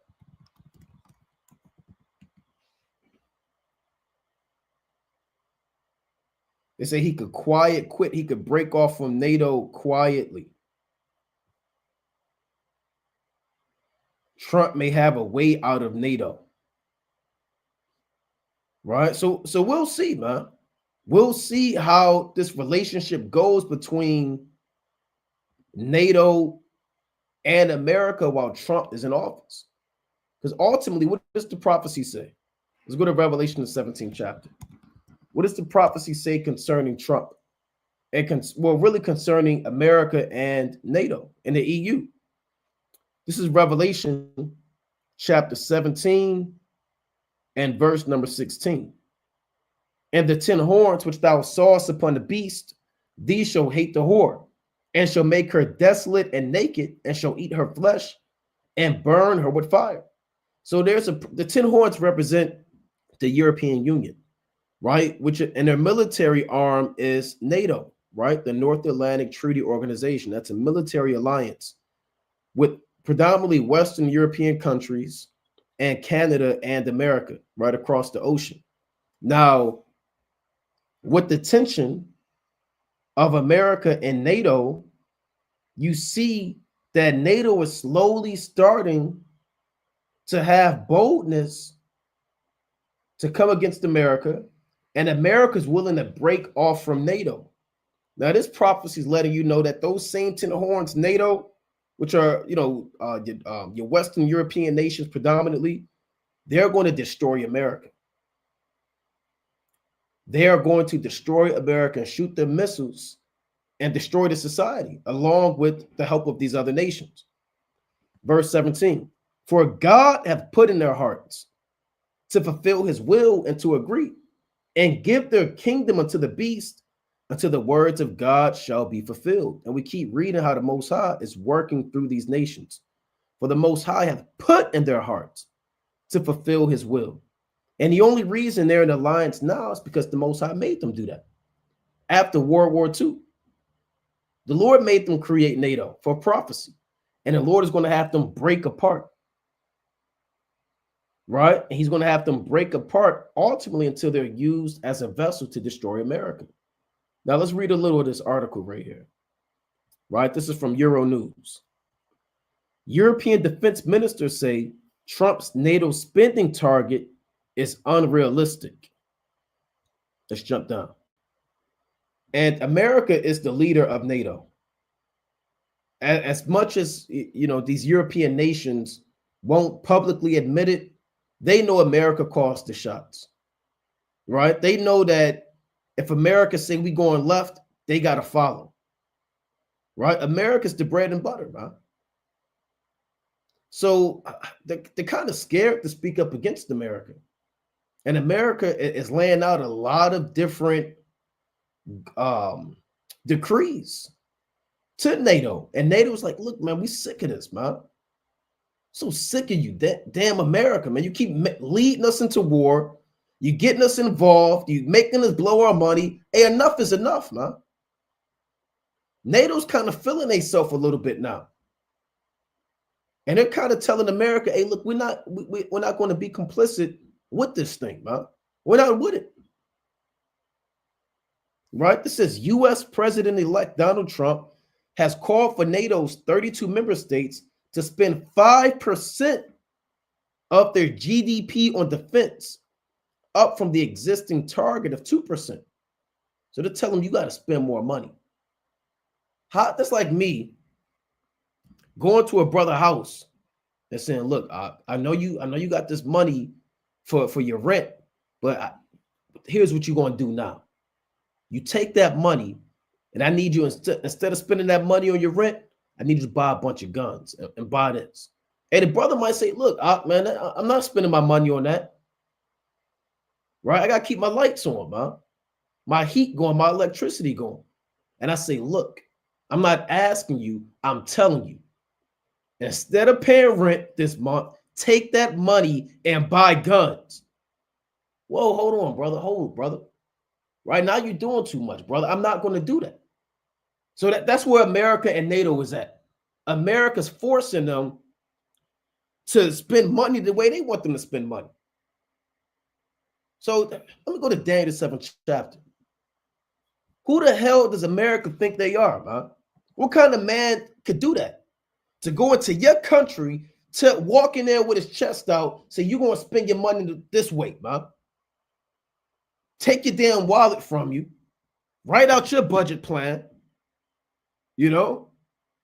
And NATO, they like, look, America, you're doing too much, man.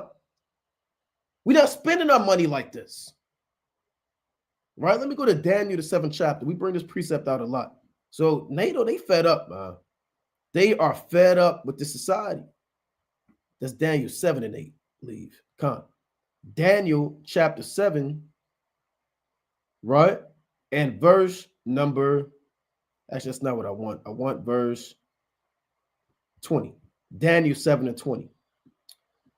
And of the 10 horns that were in his head, these 10 horns are the same 10 horns in Revelation, the 17th chapter, right? Which is your European Union, formerly known as your ECC or your European Economic Committee.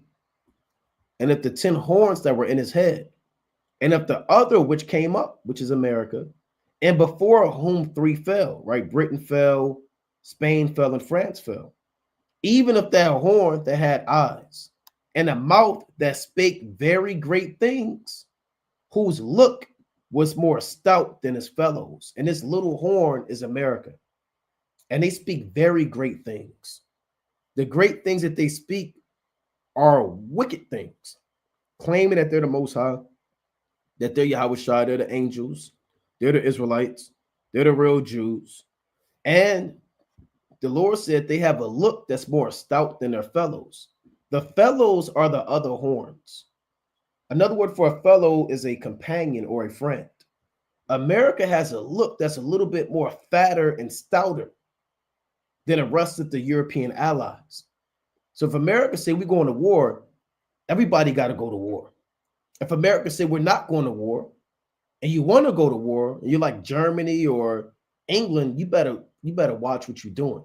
They fear America. Let's go to 2nd Ezra 11. And you can only bully somebody for so long, right? You can only bully somebody for so long before they respond, right? Let's go to 2nd Ezra 11. A lot of times when people get bullied, man, it takes time for them to work up the courage to respond to that bully. You know, at first they get bullied, they go home, they crying, they're complaining, they're scared, they don't want to come back to school, they're thinking about it. Hey man, eventually you keep pushing that bully, he's gonna show up with something, man. And it's gonna be the end of your life, man. And that'll be the last time you bully that individual. So right now, NATO, they've had over 40 years of getting bullied, and not at that tipping point. They're at the tipping point, like, look, we can't get bullied no more by these damn devils, man. They're calling America the devil, right? This is but really, this isn't going to be on the news, and you can't say, well, y'all got to prove it.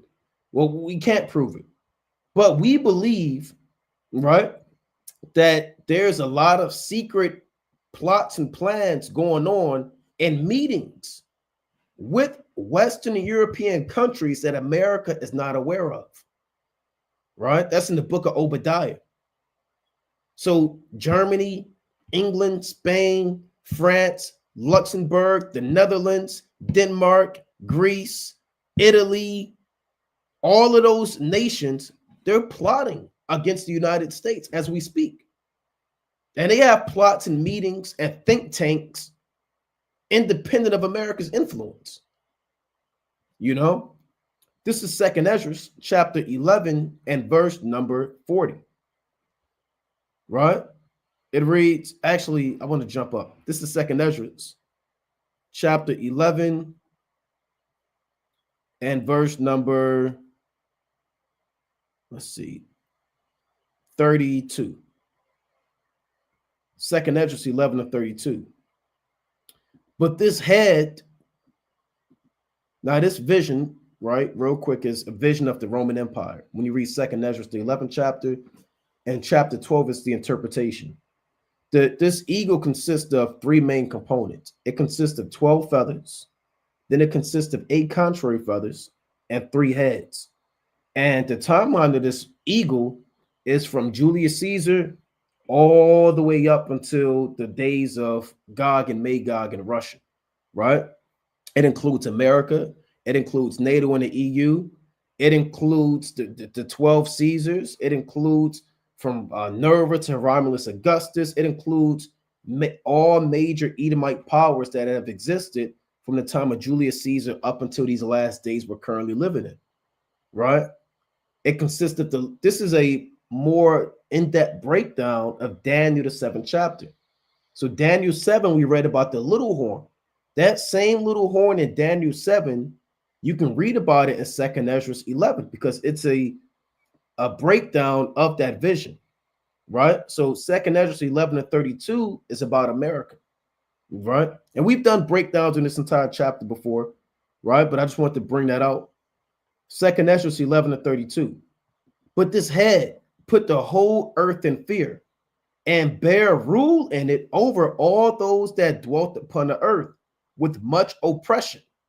And it had the governance of the world more than all the wings that had been. And what society is this? What kingdom has much oppression and governance of the world more than any emperor or Edomite kingdom? America. America has more governance of the world. And these Western European nations, they know that. America has military bases all over the world, embassies all over the world, churches, McDonald's, shopping malls, Walmarts, all over the world, man. They are a major social, military, political, religious influence on everybody. And NATO knows that power. That's why for a long time, they don't want to speak up. And that's why America can tap your pockets, man, and tell you how you're going to spend your money because they have governance over the world, right? But NATO, they're going to break off from this, man, right? Let's read on a little bit more of this. The defense ministers of Germany, France, Britain, Italy, and Poland, Europe's 5 largest military spenders, said they plan to keep investing more in defense, but that meeting U.S. president's spending target would be tough. And they even got we might do it, but it's going to be hard. That's how they saying it. The ministers met near Warsaw, right? That's in Poland on Monday.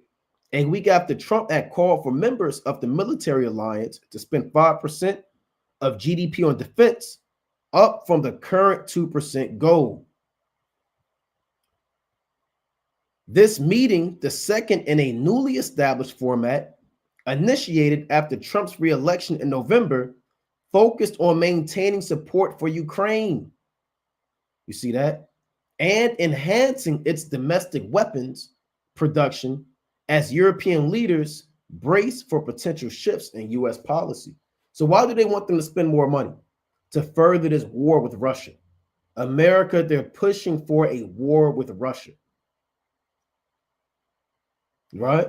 Now you got Trump saying he wants to stop that war, but they don't really want to stop that war. German Defense Minister Boris Pistorius opened the talks by affirming the group's commitment for peace in Ukraine, one in which Kiev retains sovereignty over its future. There are concerns in Europe that Trump could push Ukraine to make unacceptable concessions to Russia, right? So you got tension right now, right? You got tension between NATO and the EU, further tension between NATO and the EU. There's another article I had, right? NATO, why the prospect of Trump 2.0 is putting intense pressure on the Western alliance. So this is Rome collapsing, right? The Lord said a nation divided against itself shall not stand. This is a fulfillment of Daniel, the 2nd chapter, which we go into all the time, about the 10 toes, right?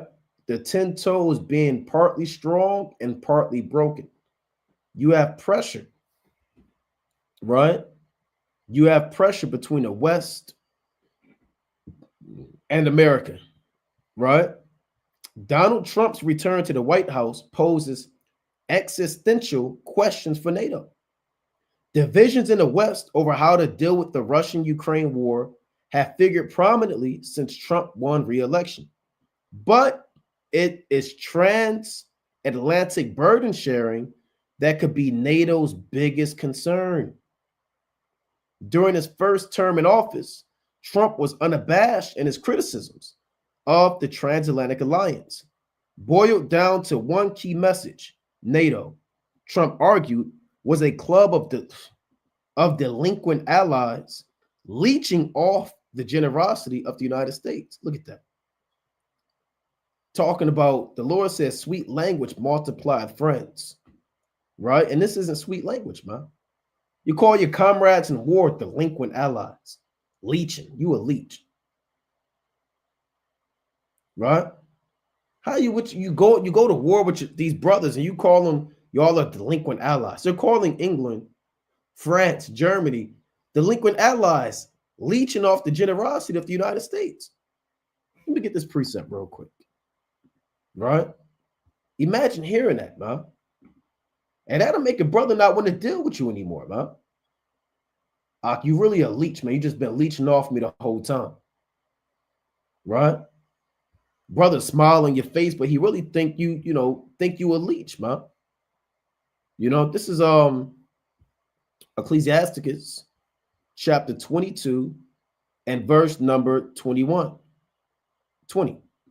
He that casteth a stone at birds freeth them away, and he that upbraideth his friend breaketh friendship. So if you rail on your friend, you're going to break that friendship, man.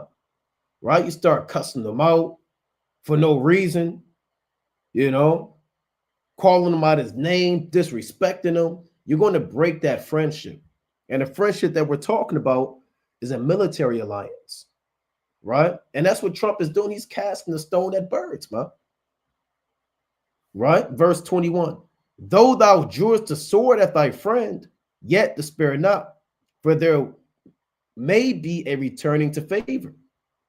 If thou hast opened thy mouth against thy friend, fear not, for there may be a reconciliation. So you might get into it with a brother, right? And you real close with brothers. Y'all gonna have disagreements. And y'all will patch that up, and it'll be water under a bridge. But there are times when you may go too far, and it's going to be hard to amend that words that were said. A lot of times you get into it with a brother, and they say what's really on their heart, and they say what they really think about you. And they start disclosing secrets, and they try to hurt you.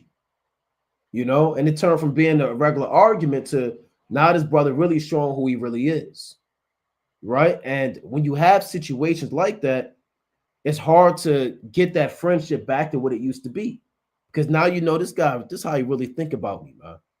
And this is, again, we're breaking this down because although you see that play out in day-to-day life, we're looking at it between America and NATO.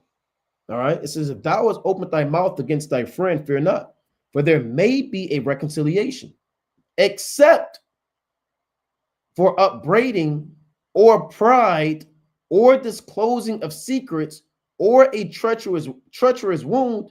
For these things, every friend will depart. And America upbraided them. Huh?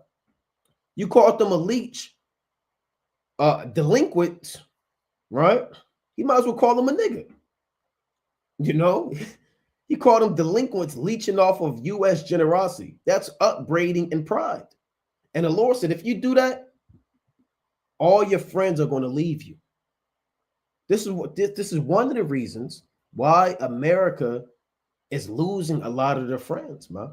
A lot of their allies and a lot of people, they're leaving the dollar. They're leaving the global reserve currency. They don't want to deal with the Federal Reserve. They want to get down with Russia. They want to see what China's talking about.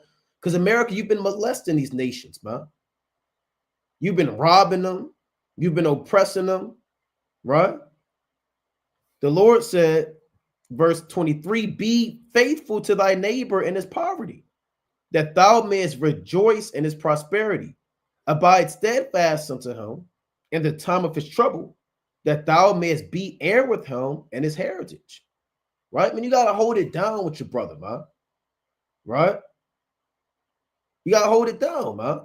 Hey, your brother down bad, you down bad. So when your brother doing good, you doing good. Everybody eat. right? Don't be a fair weather friend. Don't leave your brother when he down and out. Then he come into some money and you talking about remember me. Don't be that guy. The Lord said, for a mean estate is not always to be contemned, nor the rich that is foolish to be had in admiration. Yeah, mean estate could be temporary, meaning the brother might not have a lot, man. Don't look down at that brother because he don't have a lot. The Most High might be trying that brother. Look at Job's mean estate. Look how his friends contemned it and despised him and got on him and rebuked him. It's not always to be contemned. You don't know the latter end of Yahweh Bashim Yahushua, you know? So when you're looking at this applied to NATO, you're looking at America being a bad friend. And in just simple terms, to being a bad friend, man. You don't go to your friend and tell him how to move with his money, man. And then cuss him out when he don't do it. What kind of friend is that, man? America's a bad friend, you know? Right? Just straight up and down. Right? Like I brought up the precept, quoted it, the Lord said, sweet language will multiply friends. Right? This Ecclesiasticus, right? I believe that's what I want, the 6th chapter. Right? I mean, that's what I want. Sweet 6 and 5. It reads, sweet language will multiply friends, and a fair speaking tongue will increase kind greetings. And that's why Russia and China have a lot of friends. They have a lot of political friends, a lot of military friends, a lot of financial friends, powers that be, because they know how to deal with people, man. America's just proud. They feeling themselves. They flexing their power all the time. They cussing you out, man. You know, they robbing your pockets, you know. And a fair speaking tongue will increase kind greetings. So that's why you have this tension. Let's pull this back up. Salakia. Let me read this again. This tension going on. This is madness, right? It reads, Trump argued that the allies, or that the West was a club of delinquent allies, leeching off the generosity of the United States. Right? You don't talk to your man's like that, your homeboy, man. You know, and you hold it down with even if your brother don't got it, man. And you help that brother out. You kind of talk to that, you talk to that brother one-on-one, man. Hey, look, man, brother.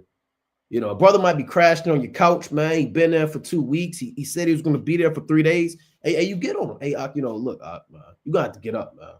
You have to do something with your life, man. And go fill out some job applications, man. Hey, look, hey, this place is hiring, or this place is hiring, man. You can't sit here. You kind of talk to them one-on-one. You don't put them on blast. So America, they put them on blast, man. You can't deal with nobody like that, right?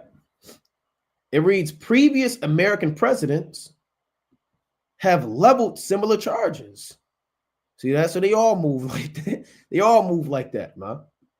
But Trump was unusual and spelling out the consequences. America's commitment to NATO's collective defense mission, he insisted, couldn't be taken for granted if the allies failed to increase their defense budgets. Wow. You know, that's called blackmail. Strong arm. Right? If you don't spend your money, we won't protect you. What kind of friend is that? Right? That's robbery. If you don't spend billions of dollars on what I want to do, if somebody fights you, hey, that's on you. Right? So these are the policies and the agenda that America is doing that's causing this division between the 10 horns. You know? Last time I checked, this says, I would not be afraid to defend a friend. And if anything happened to me, or happened to him by me, everybody will know about it or be aware of it, paraphrasing. So this is called blackmail and robbery right here. It reads, Jonathan would never say this to David. David would never act like this with Jonathan. You know, they would never do this, man. But look, this is how Esau treat Esau. And if Esau's treating Esau like this, a fellow white man, how does he feel about you Israelites, man? You Negroes. You think he really gives a damn about you, man? He's talking to world leaders like this, threatening world leaders, prime ministers, kings, his fellow Edomite. You had all these Negroes that voted for Trump. Where are they at? Those first let me get the precept in Daniel, the 2nd chapter. Right? You had all them Negroes that voted for Trump. Right? They're going to be some of the first men destroyed, man. They're like the Herodians back on the earth. Daniel chapter 2 and verse number 33. It reads, I'll start at 32. The image's head was of fine gold, his breast and his arms of silver, his belly and his thighs of brass. This is the vision that Nebuchadnezzar had concerning the Babylonian kingdom, which is the head of gold, all the way until today's European Union and NATO, right, which are the 10 toes. His legs of iron, which is the Roman Empire. His feet, part of iron and part of clay. So you're living in the days of the 10 toes, part of iron and part of clay.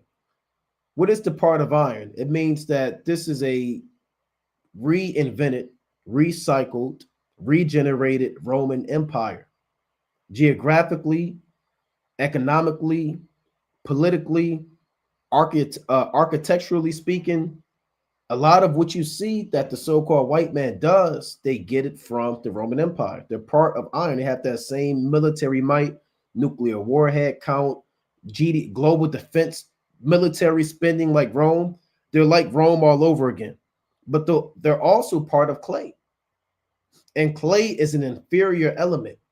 It's weak, right? It's inferior, and it's easily manipulated and destroyed. And that represents the political structure of NATO and the EU.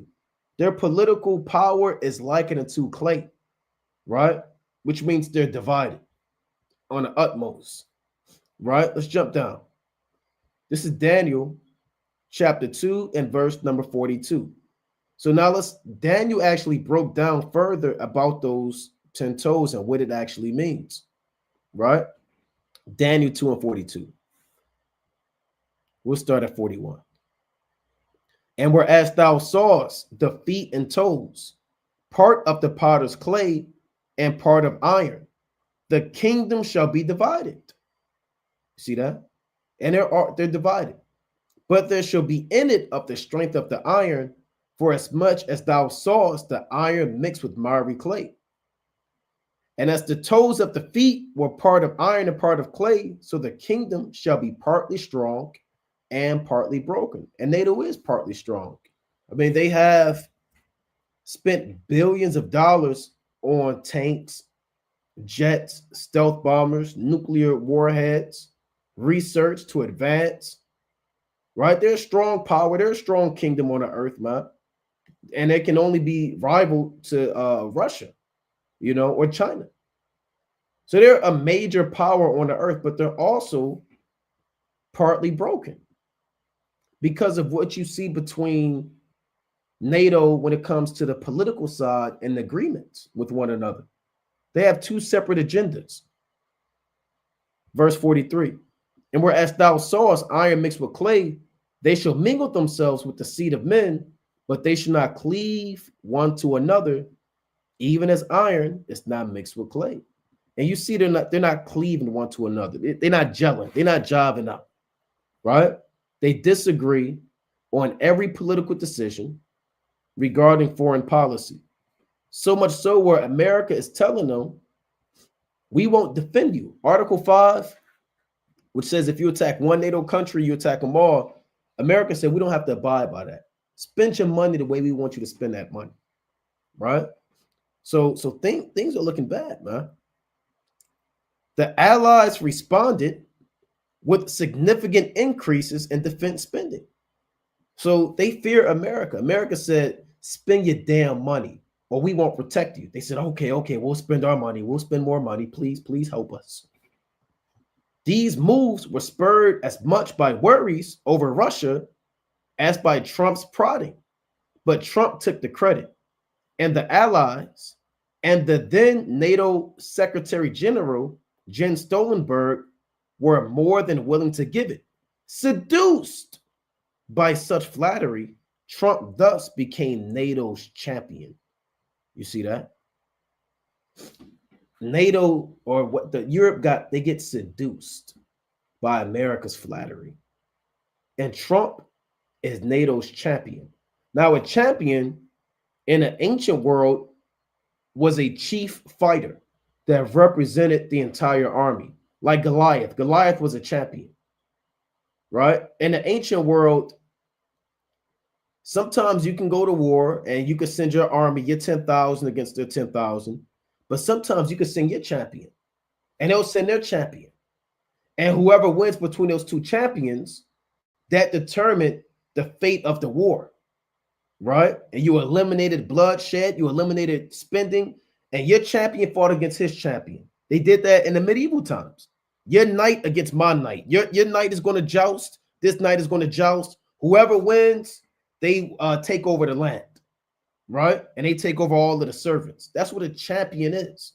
So they're saying that Trump is the new champion of NATO, man. And NATO, they don't really like that, man. Right? Here's the champion etymology. Right? It reads, doughty fighting man, valorous combatant, one, here's the true definition, one who fights on behalf of others or others, one who undertakes to defend a cause. That's what a champion is, right? They fight on behalf of others. They're the chief one to represent that army. Like I brought up the example with Goliath and David, right? David was the champion for Israel, and Goliath was the champion for the Philistines. So a lot of Trump's policies, man, they're going to shake up NATO. They're going to shake up NATO. There's a lot to be seen with this devil, man, right? And he's going to be used, man, to further push the prophecies, right? To further push the prophecies, right? What else do we have? This is what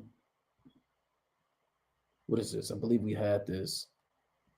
The new Trump administration could herald a remaking of international order. It is another thing. We brought this up before. Here's what he said: haul out the guillotine, Trump says in a fundraising email. And this isn't the first time Trump spoke about bringing out the guillotine, right? Now, the Bible speaks about beheadings. Trump said, haul out the guillotine in an email. And like we brought out earlier, where is it at? Let's see, Trump, he said, bring back firing squads. Let's pull this up.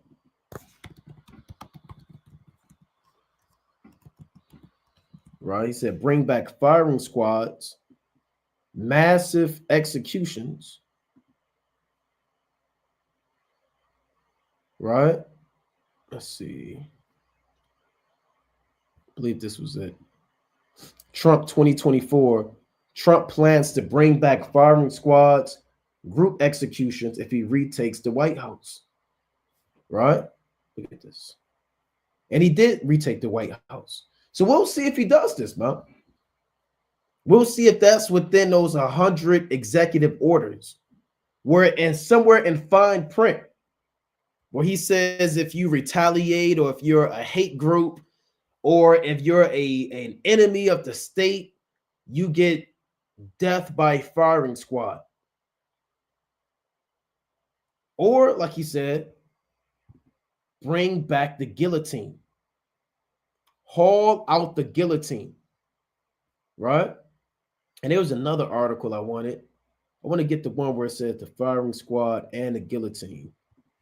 Let me just type in. Some people pronounce it guillotine, right? Let's see. right? Butchered the spelling. Right? Let's see. Let's type in guillotine and firing squads. Right? So we can kind of get the whole thing, most our women. Right? Vanity Fair. Trump wants to bring back hangings and firing squads in his second term, is thinking about guillotines too. Now, this was in 2023, at the end of his first term, towards the end of his first term. And they asked him, you know, do you want to really get down with this? He said, yes, I want to do it in my second term. In my second term, I want to cut people's head off. I want to bring guillotines. He said that, man. Now, a lot of you brothers, you should be thinking of a few there should be a few precepts that come to mind, right? There should be a few precepts that come to mind. He wants to bring back the guillotine. Haul out the guillotine, Trump says in a fundraising email. Former Trump president, in a fundraising email on Wednesday, wrote, haul out the guillotine, as he baselessly accused his political opponents of going after him and his supporters. And that's a bold thing to say, right? And he said this for the Edomites coming against him. He said, bring out the guillotine. And he the type of devil to bring out the guillotine on the Israelites, man. Let there be a false flag. Esau create a false flag. Or you have another mass shooting or some damn attack and they blame it on the Hebrew Israelites. And, you know, you need the death penalty. And they say, we're not going to do a lethal injection.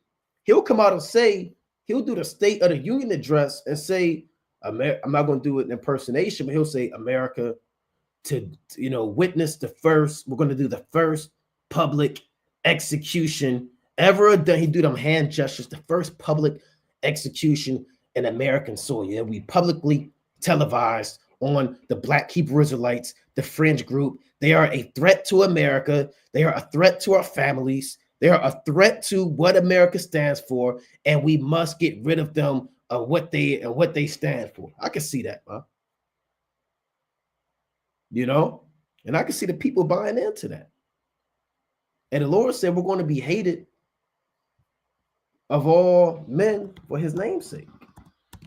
You know, and this devil, man, I mean, most High willing, we out of here, but this devil got what, 4 years, man?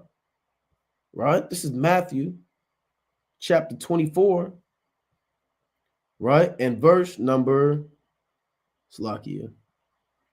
I'll start at 10. It'll read 9, Slakia.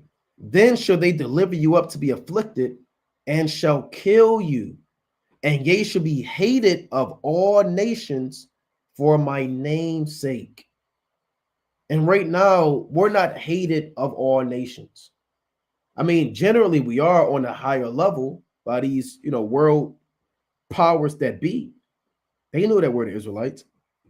But eventually, it's going to trickle down to the average Joe. Right? And however the Most High allows it to happen, again, it could be a false flag attack. It could be something that goes viral. It can be anything. Where now the Israelites are back on the forefront, and they're putting, and it's not like, I'm not talking about a Kendrick Lamar verse or a Kyrie Irving post. I'm talking the brothers that are out there on the highways and byways where something may potentially happen, where the entire ministry is persecuted. There has to be a major event to transpire for us to be delivered up, imprisoned. There has to be something against the society. You know? And the Lord said, and shall kill you. It didn't say might. A lot of brothers don't like this. I can't hear this right now. This is too dark. This is too. Hey, the Lord, this is what you have to deal with. This is part of this truth. The Lord said, it was in my mouth, sweet as honey, but as soon as I eaten it, my belly was bitter, paraphrasing Revelation, the 10th chapter. So you have to understand the bitter part of this truth. This truth is not just cookouts and wine and music and truth music. This truth is understanding persecution is coming. Death is coming. Esau and their military might to make war against us. That's inevitable. And when you have a devil like that said, we're going to bring back guillotines, firing squads, hangings, you know, I wouldn't be surprised if it happened in his turn. You know, let me go to the classic. Let's go to Revelation chapter 20. Right? This is Revelation chapter 20 and verse number 4. And I saw thrones, and they sat upon them, and judgment was given unto them. And I saw the souls of them that were beheaded for the witness of Yahushua and for the word of the Most High, which had not worshipped the beast, neither his image, neither had received his mark upon their foreheads or in their hands. And they lived and reigned with Hamashiach 1,000 years. So John the Revelator saw the elect who didn't get down with this new world order, right? Accept their philosophies, their sins, their wickedness, right? Their new world order, their agenda, and they abstained themselves in chastity from the beast. What's going to happen if you don't get down with this new world order and this system? You're going to get beheaded. And beheading was done in ancient Rome. It was for Roman citizens. All others were crucified. You know, the Jews were crucified, but if you have Roman citizenship, you were beheaded. Paul was beheaded. You know, and we're Roman citizens, so we're going to get beheaded. And what is the quickest, most rapid way of beheading someone? Guillotines. Now you can say, well, I don't think they have that. That was done by the French, and they don't do that anymore. You don't know what these devils have. And there was already talk of this devil ordering over 30,000 guillotines years ago, right? You don't think this devil has these things, man? Rather, they are more modern, swifter. This is the guillotine. You see that? They put your head in there, right? They say, do you have any last words? You know, what do you want to say? And you kind of say what you say, and they'll chop that blade off, man. I remember a brother said he had a dream that he was in line. I believe he was in line, and they were chopping off heads. I believe a sister had a dream like that too. A few brothers in Israel and sisters had dreams about being in line or being in the FEMA camp, and they were about to get beheaded, you know, by the guillotine, right? So they're looking for alternatives for the death penalty, and the guillotine was brought up, right? Trump wants to bring back hangings. Bring this out again. Hangings and a firing squads. A firing squad is when they line you up, they take the military and they just turn you to damn, how they say, Swiss cheese, man. Usually you got a blindfold on. So we'll see in his second term if he actually, it would be mighty, man, if this devil signs an alternative to the death penalty and they make a decision to use the guillotine. If that happens, we know that this stuff is going to move fast. And we're actually praying that it happens, man. Right? We're praying that it happens. That he got damn Elon Musk and he can invent some guillotine like a Tesla, an automatic electric guillotine that just chops off the heads of the saints by 1,000. Right? Let's pull this up. Now you can say, well, that's sick. Why would you say you want that? Because we're looking to get the hell out of here. Right? We're looking to get the hell out of here. All right?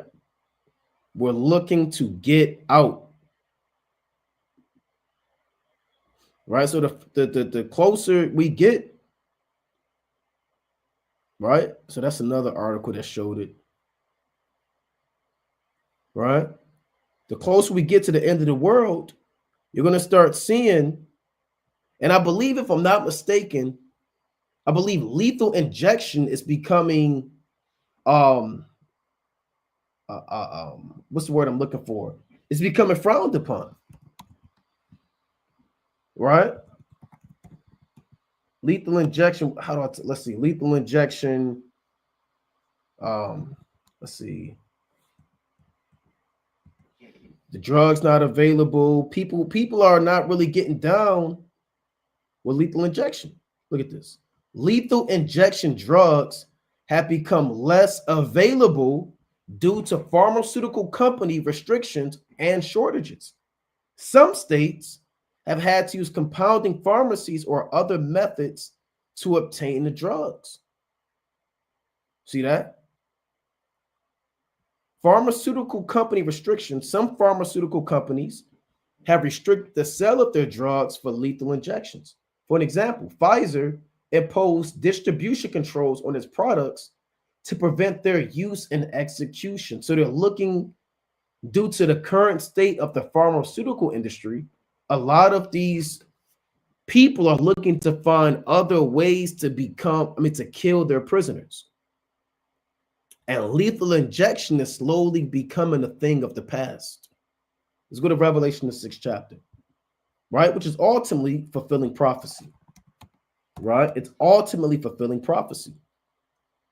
Revelation chapter 6 and verse number 9. And when he had opened the 5th seal, I saw under the altar the souls of them that were slain for the word of God and for the testimony which they held. And they cried with a loud voice, saying, How long, O Lord, holy and true, dost thou not judge and avenge our blood on them that dwell on the earth? Right?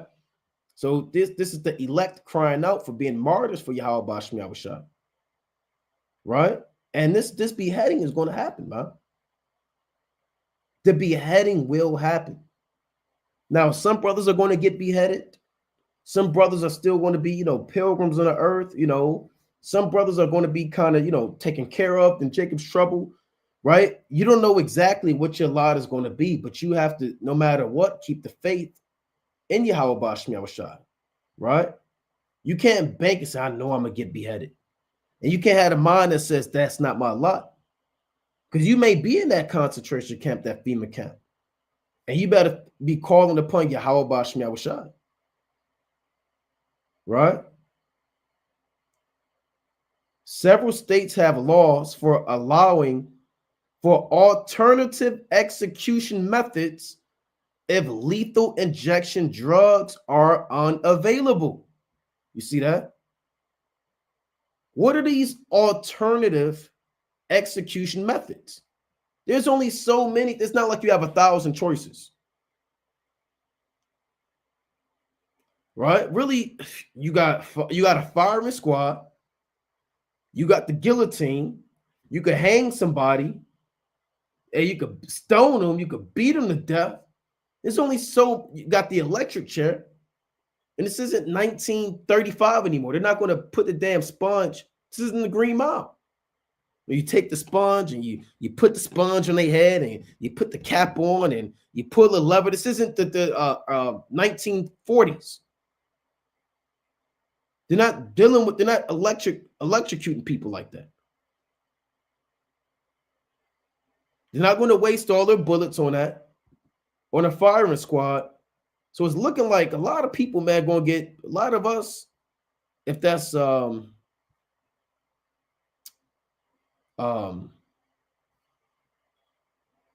of us being part of that number, it's the guillotine, man. Now, let's see what they say. Alternative methods. Several states have laws allowing for alternative execution methods if lethal injection drugs are unavailable. Alabama, Mississippi, Oklahoma have laws that allow for the use of nitrogen hypoxia. Tennessee They got the electric chair. Utah allows firing squads to be used if the state cannot obtain lethal injection drugs 30 days before an execution. New Hampshire allows for hanging. Hey man, you better look up the state near you, right? Let's see. Let me type this in. Just for what they say, kicks and giggles. Maryland alternative. Let's see. Let's see what they say. Alternative, right? Let's see what they say in Maryland. Right? For lethal injection. Let's see if they have one. Okay, before lethal injection became the primary, they said they use gas inhalation. Right? But again, we know eventually to fulfill Revelation chapter 20, right? They're going to have that guillotine be used, man. Right? They're going to have that guillotine be used. And who's pushing that on the earth? Trump. Right? He's brought this out on 2 separate occasions. Haul out the guillotine. He said it in an email, and he said it in another setting. Right? So this persecution might happen, man. The brother said, your call said, look up Georgia. All right, let's see Georgia. Right? Georgia alternative for lethal injection. Oh, shit. What did I do? Right? Let's see. Okay, they said there might be firing squad if you out there in Georgia. Right? Lethal gas, hanging, and ring squad. Right? So they have this, man. Right? They have this. We know ultimately they're going to make that decision for the guillotine. Right? That's going to become a decision. The Roman Empire chopped off heads. Let's type it. Let's go to Ecclesiastes chapter 3 real quick. Right at 15.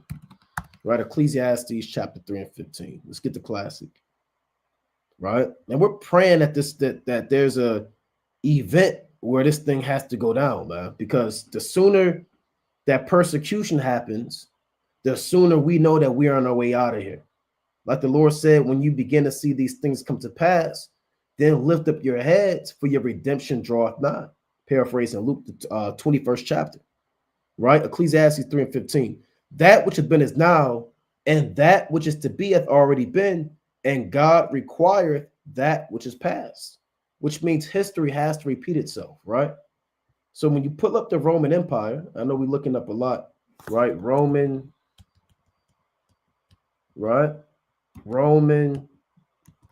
Empire beheading.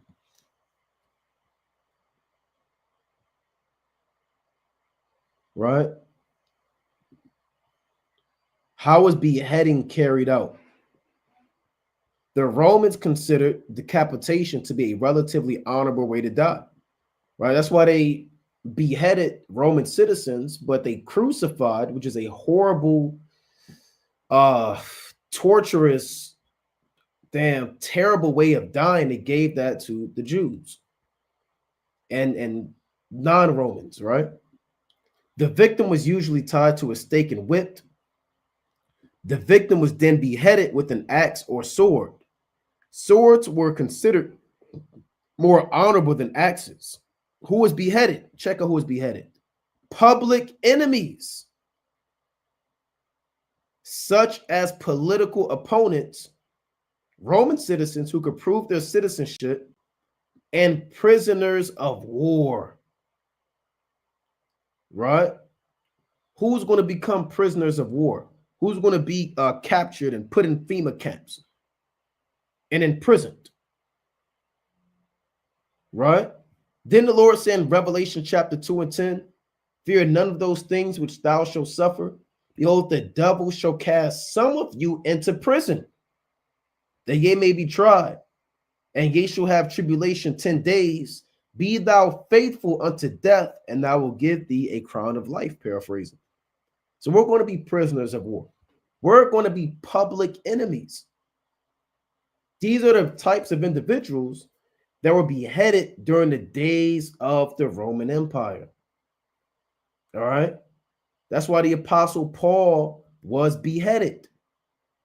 Paul was beheaded as an enemy, right, of Rome, right, as the enemy of Rome.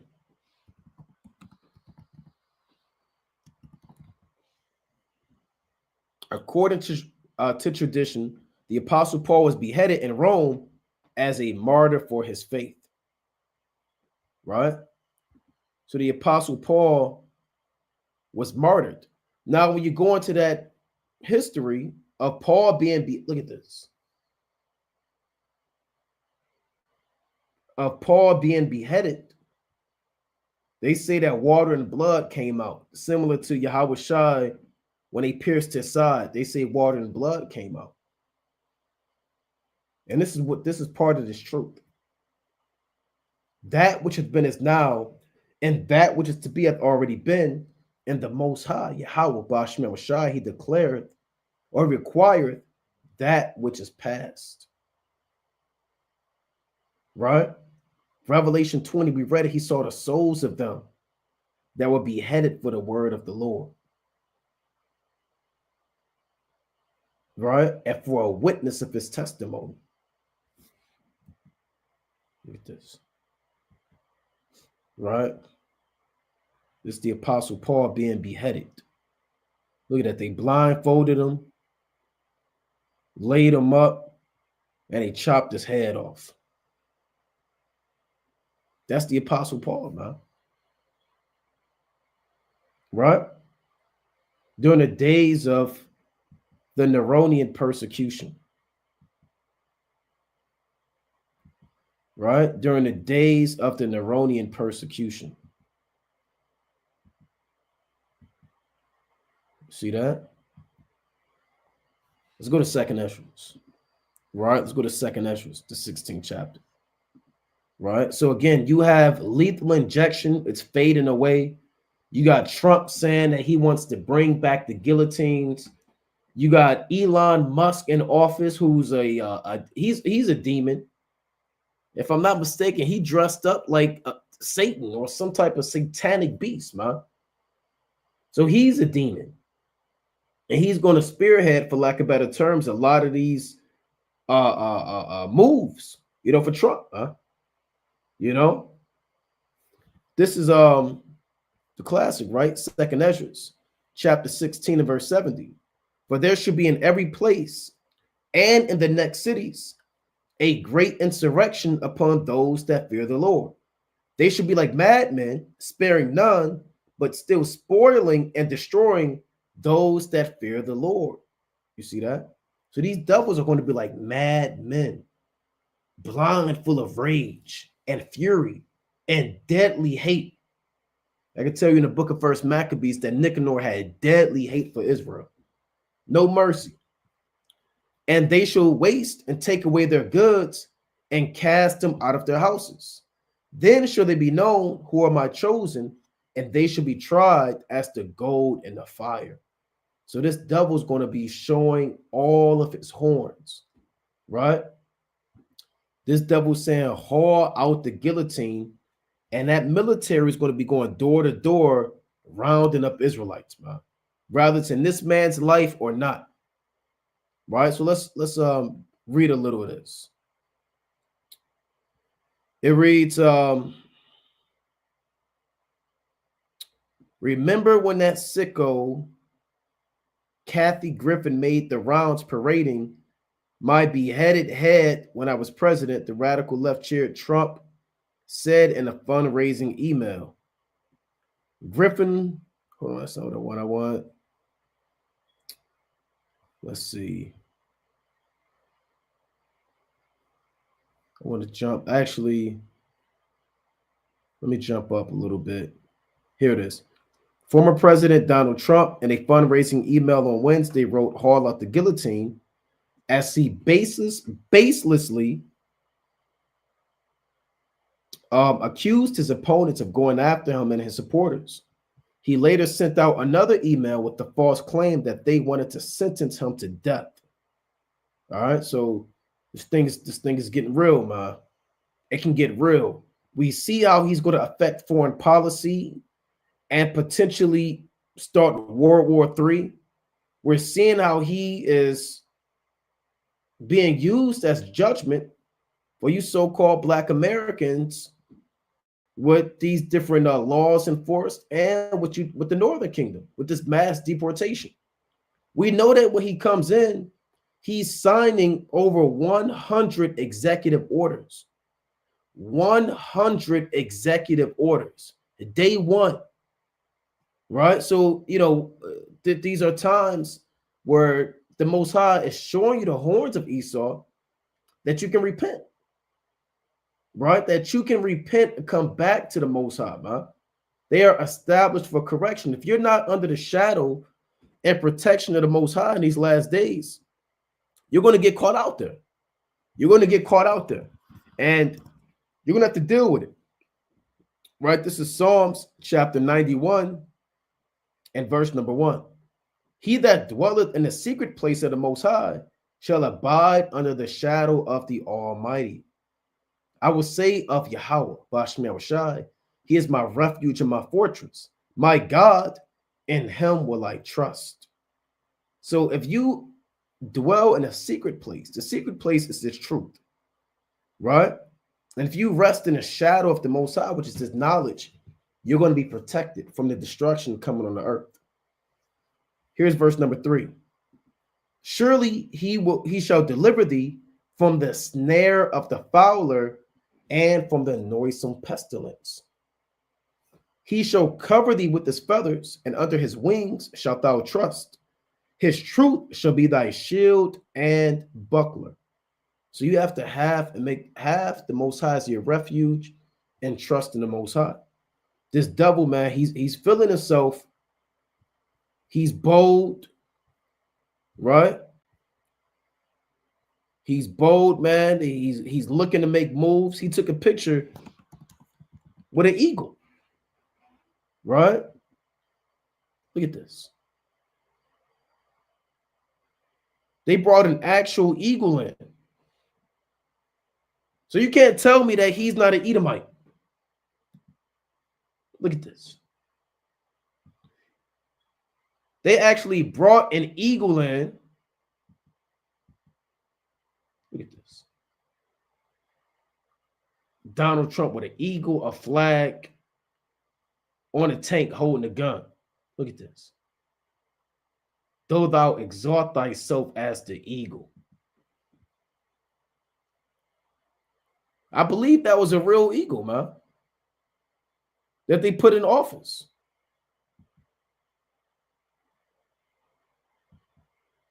So he's the ultimate devil.